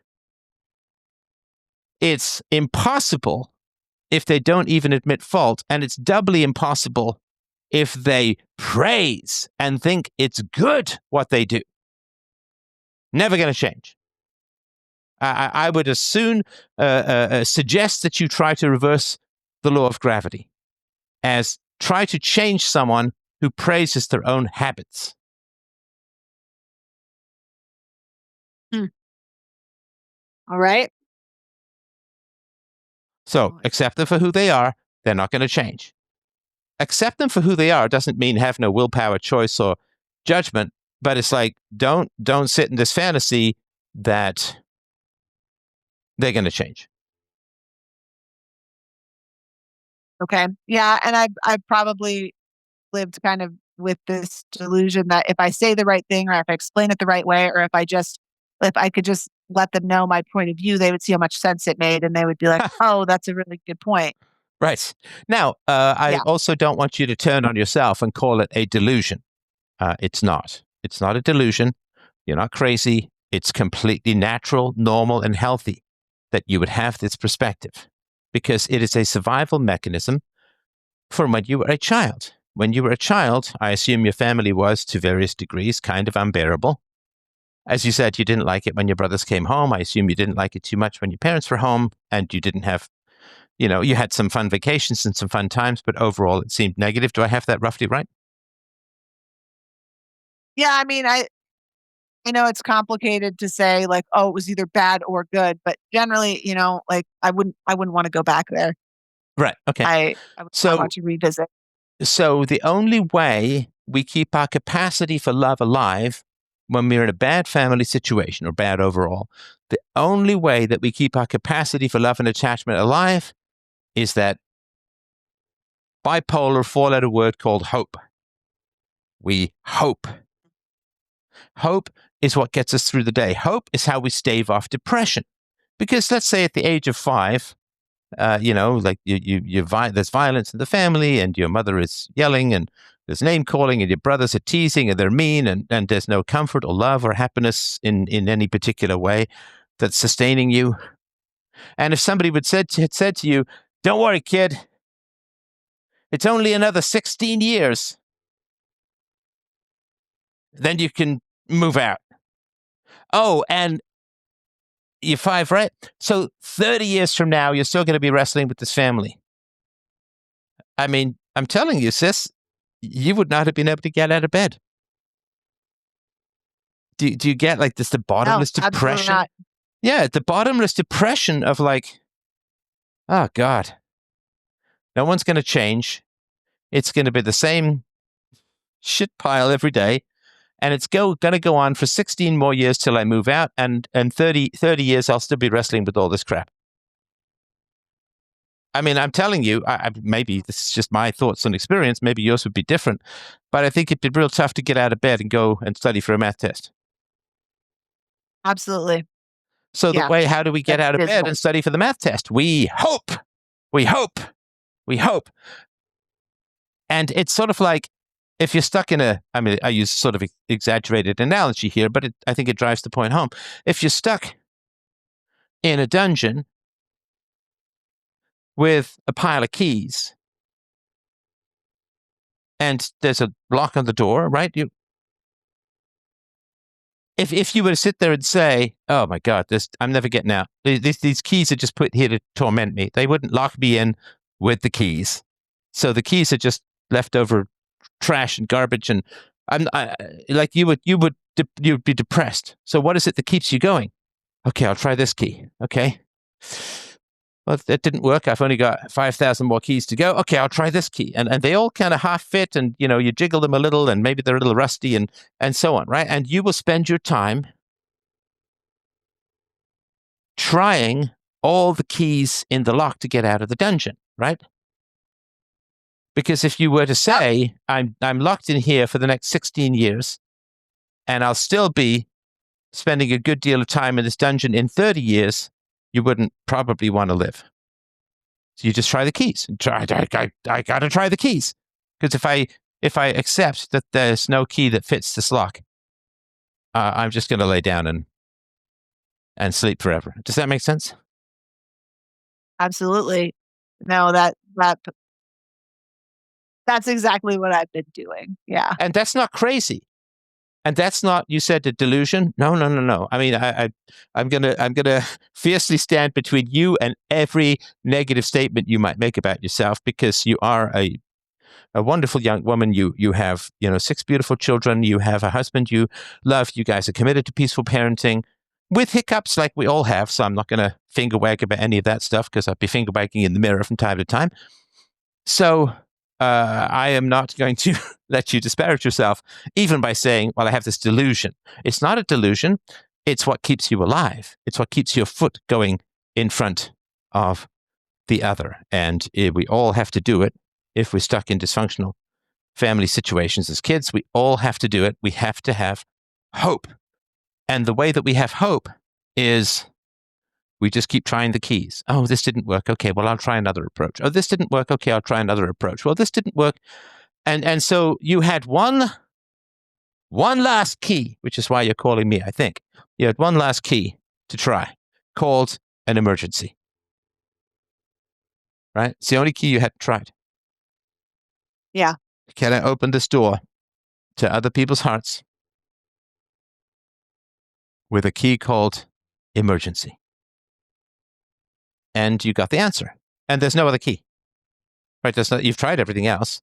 If emergency doesn't open the door to people's hearts, then it's not a lock. It's not a door. It's just a blank wall. And there's no getting through or over or under or around. And I think that's why you're calling me, because that's the last key.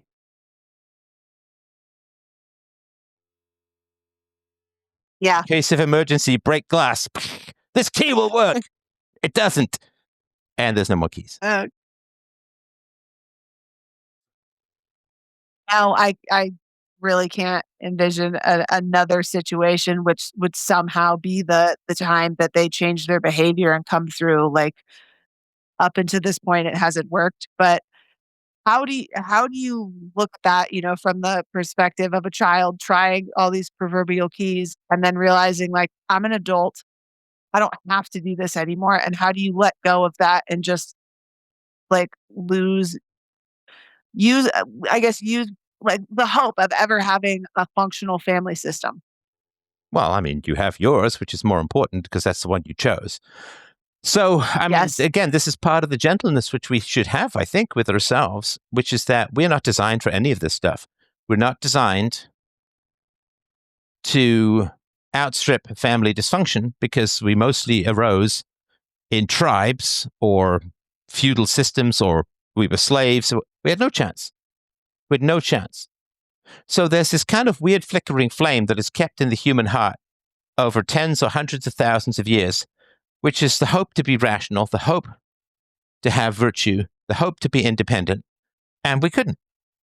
The possibility of living any kind of independent life free of tribal superstitions and customs is so recent, it's ridiculous. Like it really has only occurred for, I don't know, I mean, 100 years, maybe 125 years.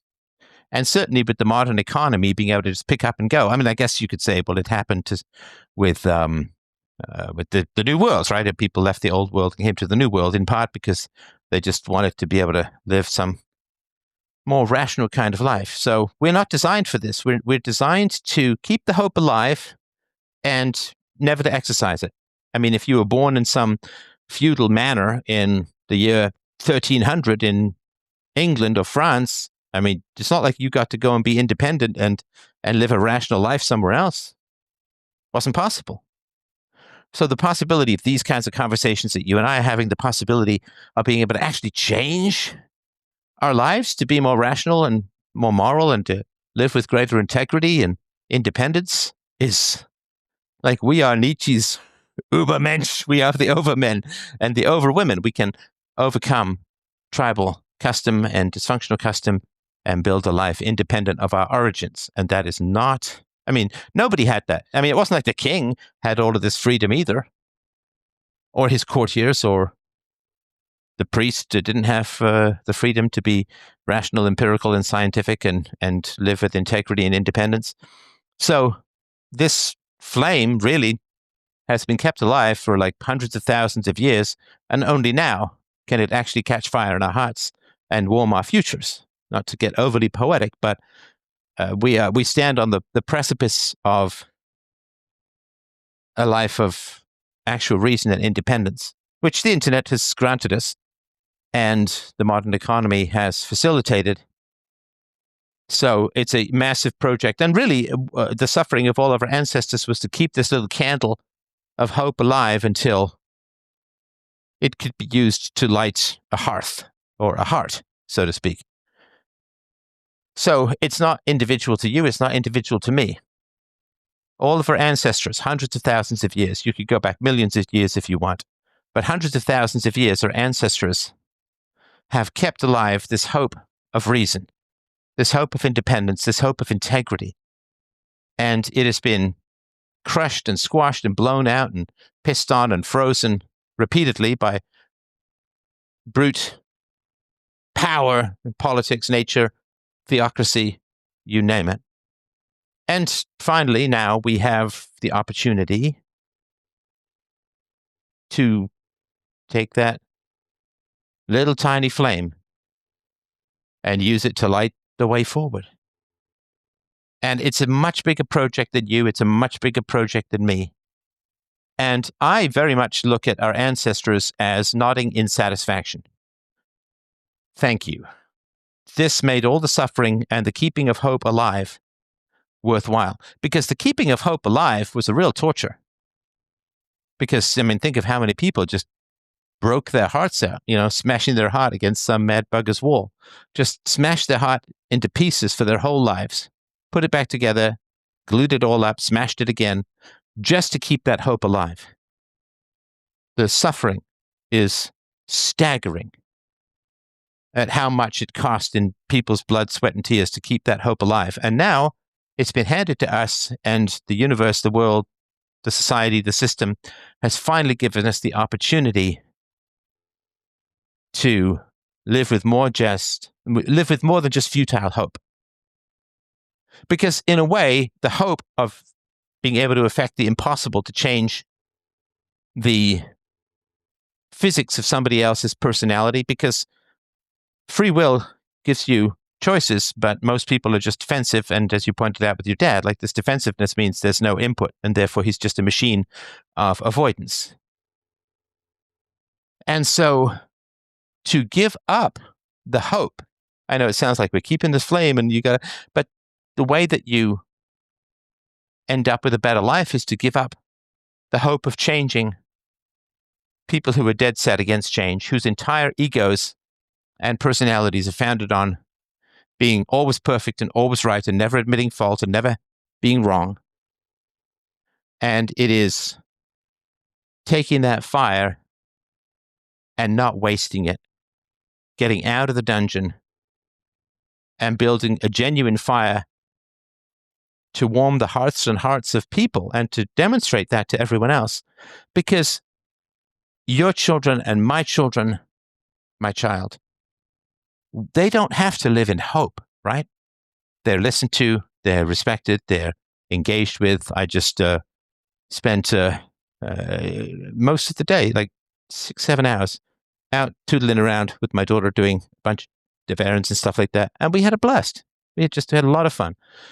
And I'm really relishing it because she's, next year she's probably out, right? She's probably gone, right? Because she'll be old enough. She'll have graduated high school.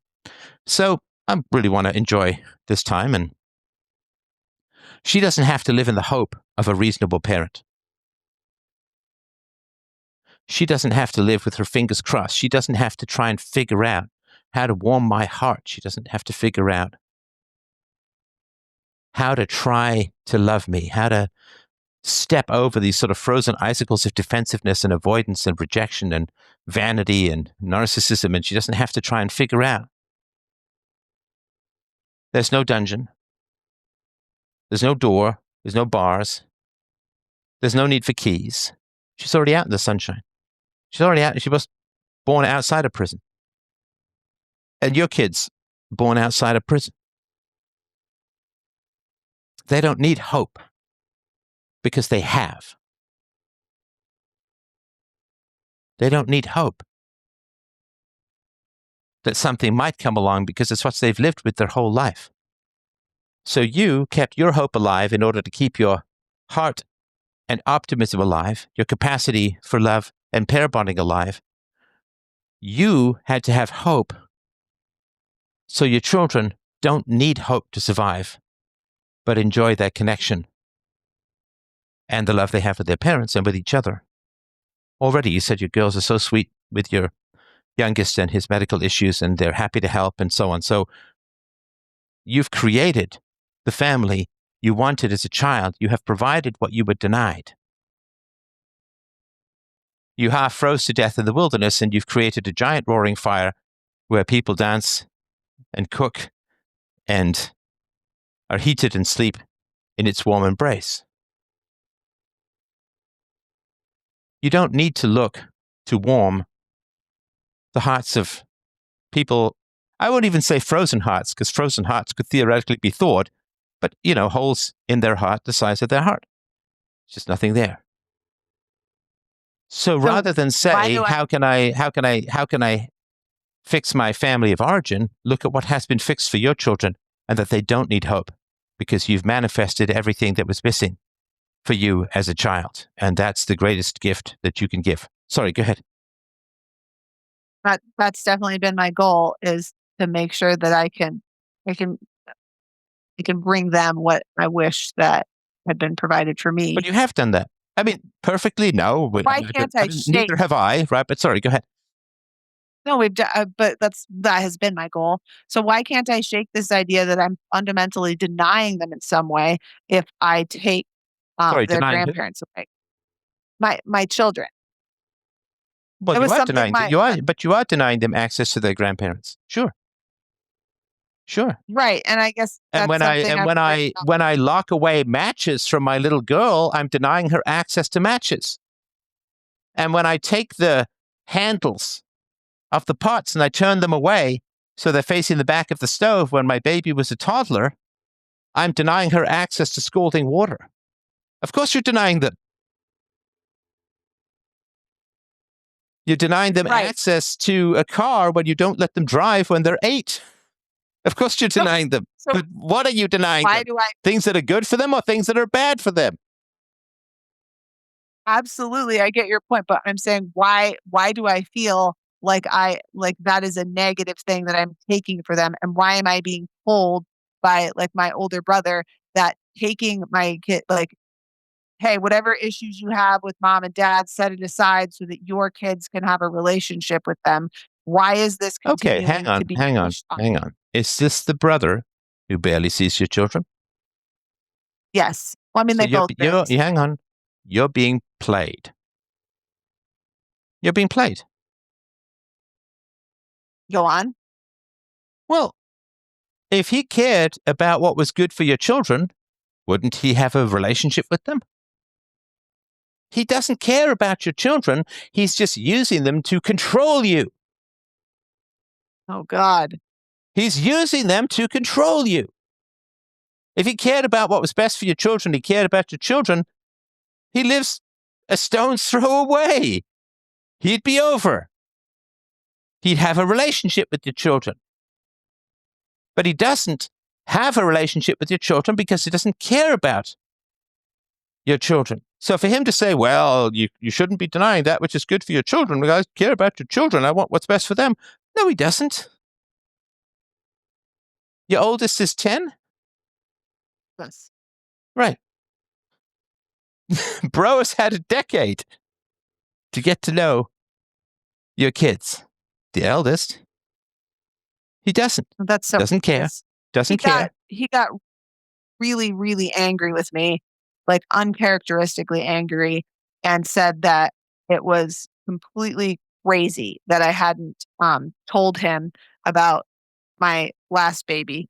He like freaked out and like wrote me this long scathing email, and then as soon as he was hospitalized, I didn't hear a peep. Right. It's so obvious. I don't know Right. what, like, I didn't go to the whole, oh, he just doesn't care.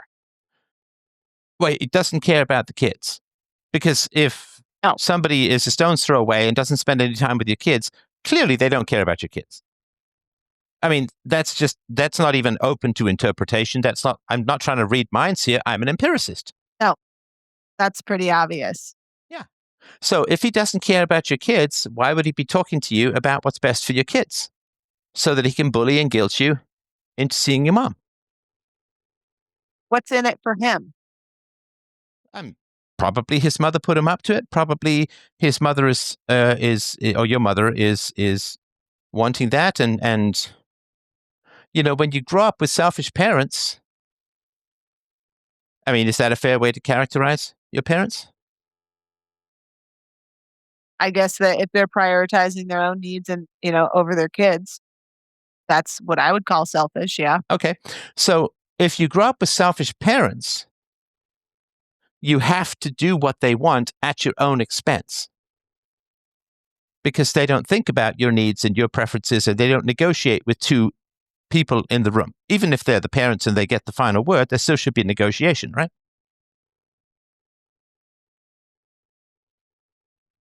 So Yes. if you grow up with selfish parents, you have to do what they say, and you can't oppose them, and you can't criticize them, and you can't negotiate with them. They just get angry or impatient or escalate, or I guess with regards to your husband's parents, they just throw him in his room and then pretend he didn't have a tantrum, right? Yeah.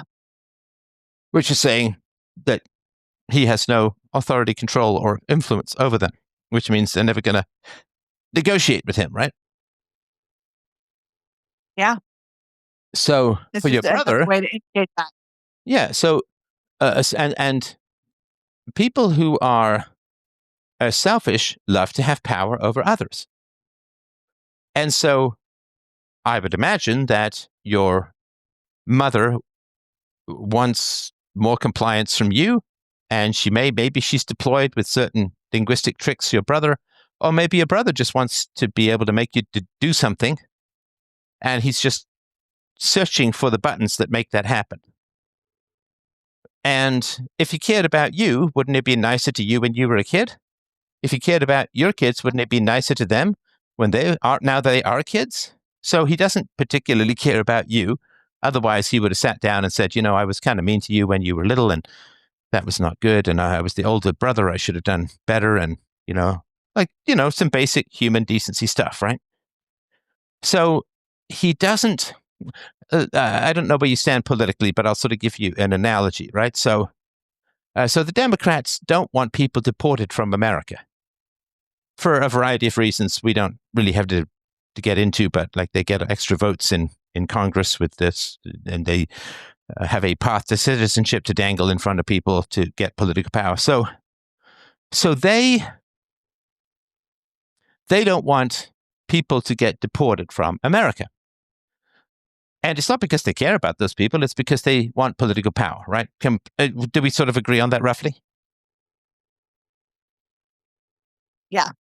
Now, what they do is they will find some crying child and they will say, oh, this poor little kid is going to get deported and right? They just, and now, do they care about that little kid? No. I mean, over, what was it, 180,000 or more kids, or maybe it was 300,000 kids went missing under the Biden regime. Nobody knows where they are. Now, if they cared about kids, they'd be moving heaven and earth to find out where those kids were, right? Right. It was never about the kids, but right. What are they getting out of using the kids? Right. So it's the same thing. Like it'll be the same thing if they try to deport people from, say, the UK. Then people would be like, "Oh, there's a crying child," and it's like, but like 1 million British girls were raped or assaulted by mostly immigrants, and there was no pictures of crying children then, right?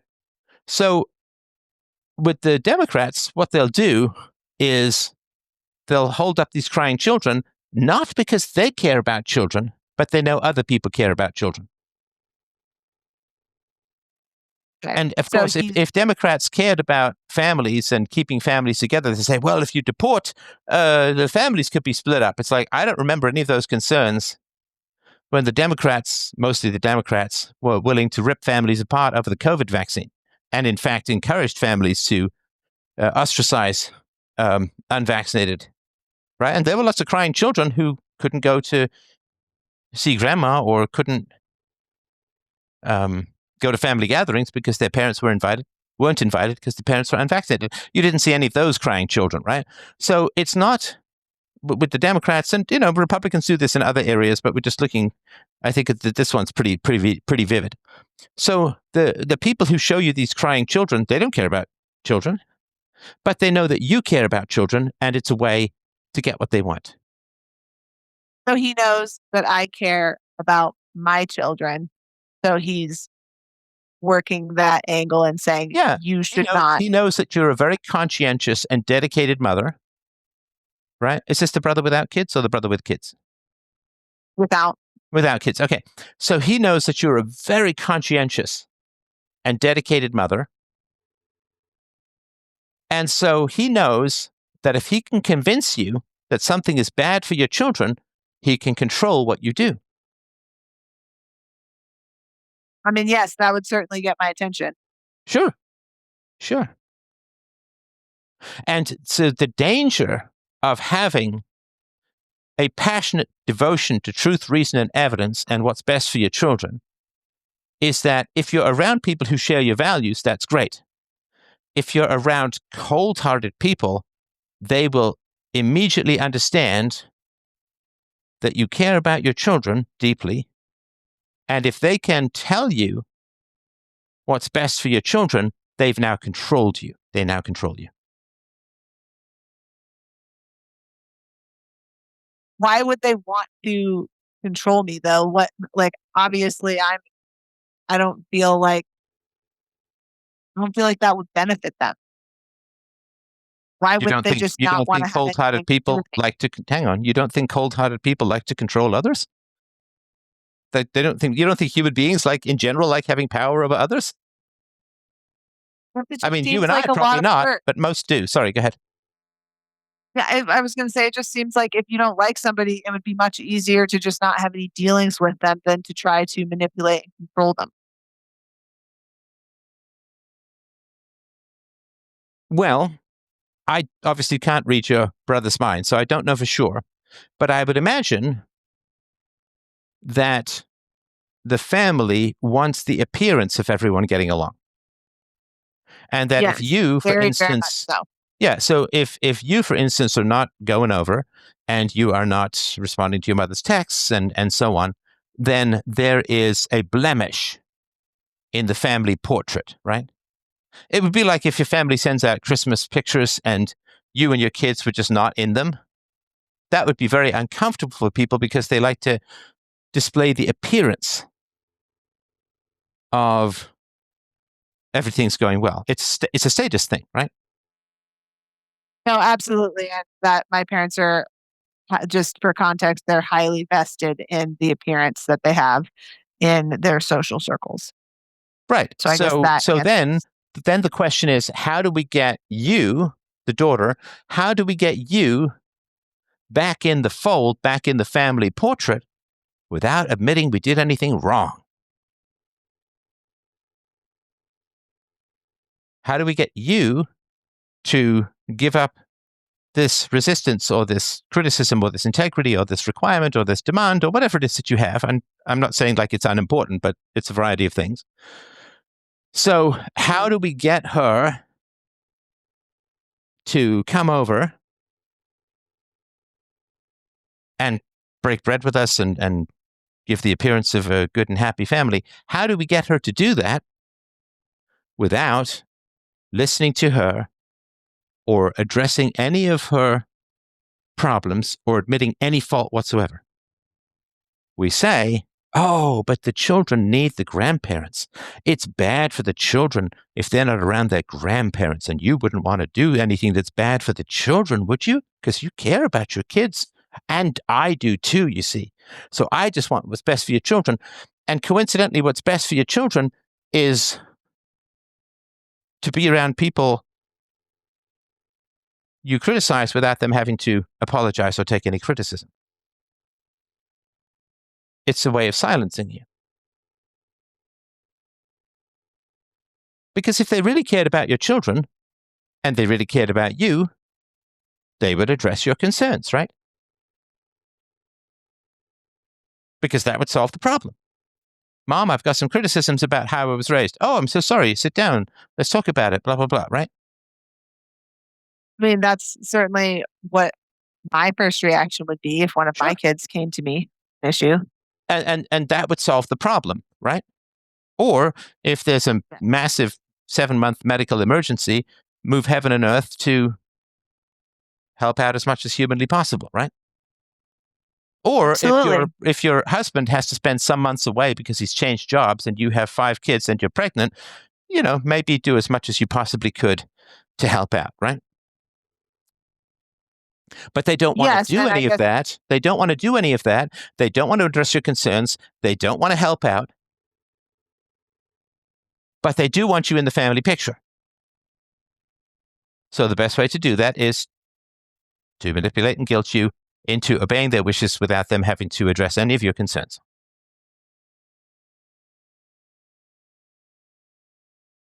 well, that's dismal. I mean, there's really not anywhere to go from there. Well, I mean, tell me what you think. I mean, this is my perception of it. That doesn't mean that I'm right, but tell me what you think. I think you're I think you're very close, and I think it makes a lot of sense based off of obviously the years of information that I have and you don't, is that that would be their primary motivation. I just find that terribly sad that they care more about what strangers see than the actual dynamic of our relationship or how things are for our family.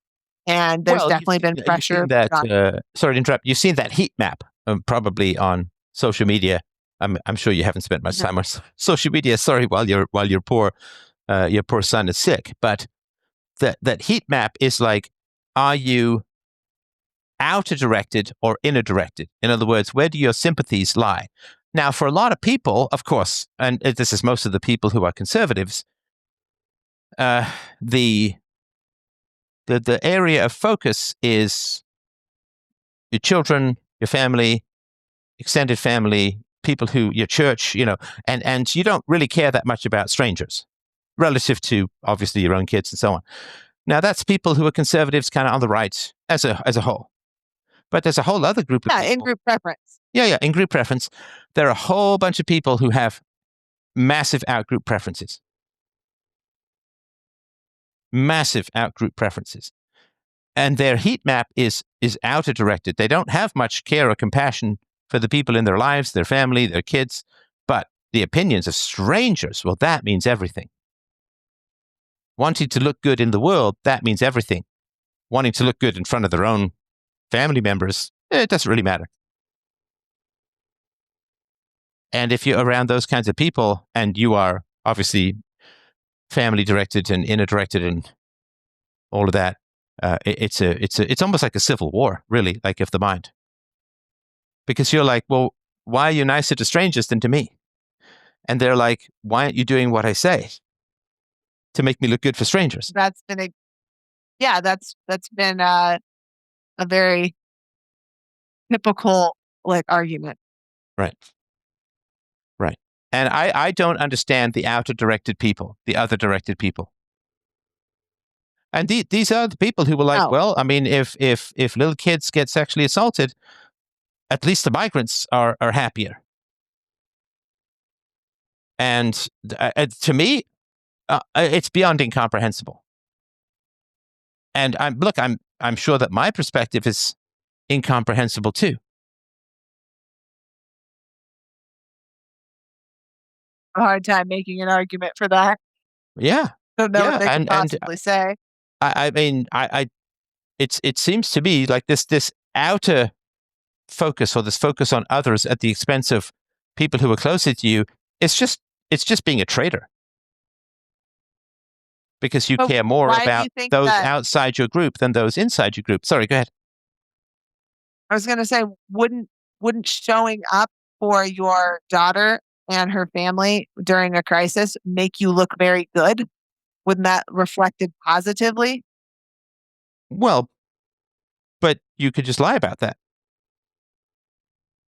Oh my God. No, you could. She's had medical issues. We've been moving heaven and earth to help her. My husband flew out and he helped them out. And they could just say stuff, right? Or they either keep it hidden or they just. It just didn't even occur to me that they could lie about it because that was silly of me. But yeah, I suppose that would be the easiest option. Yeah. Yeah. Listen, I mean, I read my father's story of his life, and certainly the parts that overlapped with me were not let's just say 3,000% accurate, right? So yeah, so people they can just say stuff. And it's just at the core of it, they're just trying to avoid taking accountability or changing in any capacity. I don't know, again, because I don't really understand the mindset. I can't describe really what's going on in the core, but I would imagine that the way that I view, I'm not saying this about your family because I'm just sort of getting a flyby here, but the way I view outer-directed people as a whole is they have founded their entire sense of being good people on the positive opinions of others. Ayn Rand used to call them social metaphysicians, like their whole sense of reality. They don't ask what is true, they ask what do people believe is true. And so they have taken their whole sense of identity, their whole sense of virtue on how other people see them. And it's easier to manipulate strangers than skeptical family members, because strangers don't know the truth. Whereas, of course, you've had 35 years experience with these people, you kind of know who they are. So I view them as addicted to falsehood, and therefore they view any truth teller as someone who is coming between them and their drug of choice. And if you've ever spent time around addicts, you know that if you interfere with them getting a hold of their drug, they get pretty freaking vicious, to put it mildly. Yep. Okay. Yep. I was just thinking when we were little, me and my younger brother stole a carton of my dad's cigarettes and buried them in the yard to try to get him to stop smoking. Right. Right.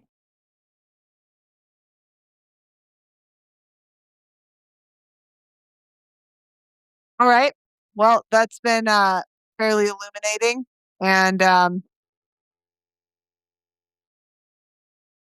And it's frustrating as heck to deal with people when yeah, stuff seems so blindingly obvious to you and they simply do not see it the same way. And you're like, but this is how it is. You should be there for me when there's an emergency. Right? I mean, yeah, I'm sure when your dad was sick, you were helping out as best you could. yeah. I tried my best to show up. I went to the hospital to see him. Neither one of my brothers was willing to do that because Right. they both decided that they just said, "Well, we just don't really want to see him like that. Ah, We'd rather not. Don't right. really want to get it." Right. So unfortunately, and that's that's reaping what you sow, right? As far as I would imagine some of your parents' habits go. But for you, it's like, but you should care about me. I mean, I'm family. And Yeah, that's been my it's sticking point. incomprehensible that they don't, right? Like when I was attacked in the media, when I got really, really sick, it wasn't just my family of origin, but like friends. You know, I'm not going to say they all knew about it. It wasn't like they were all reading the newspaper every day, but I was in the news a lot, you know, from like 2008 to like 2017 or whatever. Like it was 9 years. I was in the media quite a bit. And, you know, the Any idea that, I'm sorry? was there any acknowledgement on their part? Did they even bring it up? Nope. Well, no, I really wasn't much in touch with people. I didn't have any big breaks with people. I didn't like, oh, I'm never going to see you again, you jerk. But, you know, things just kind of faded out. But nobody was like, didn't even drop me an email saying, oh, I'm sorry. Oh, this doesn't seem like you, or how's it going? Or are you okay? Or anything like that. Even after like, you know, friendships of like 30 years or 25 years or something like that. Nothing. So that's just the way a lot of people are. Now, of course, you have people in your life who you're close to and care about, and all of that's great. But you can't remake the minds of other people. And if other people are out of directed, you know, what can I tell you? They're not going to change, and they're fundamentally different types of people. Fundamentally different types of people, and nobody knows how to close this gap. And I wouldn't be the first to try. It's fairly disorienting being raised by people that are outer directive, as you say. Yet, I mean, I didn't turn out that way. Clearly, I Well, mean, it and must yeah, be. that's just the joys of, you know, whatever X mystery dust factor. Could be some genetics, could be some early environmental stuff or whatever, right? But I mean, if you've ever had, I mean, I've talked about this, so I'll keep it brief. But you know, my mother would be like, you know, yelling and top of the lungs with me. There'd be a, you know, knock at the door, and she'd be sweet as sugar, Mhm. right? Oh Yep, I've hi, had you that know, where they answer the phone. Quiet yeah, kids, the we're answer trying to to the make. phone. Hey, how you doing? So good to hear from you. And it's like a complete switch, right? Mhm, mhm. Well, that's outer directed. That's I can treat the people close to me like crap, but I have to treat strangers really well.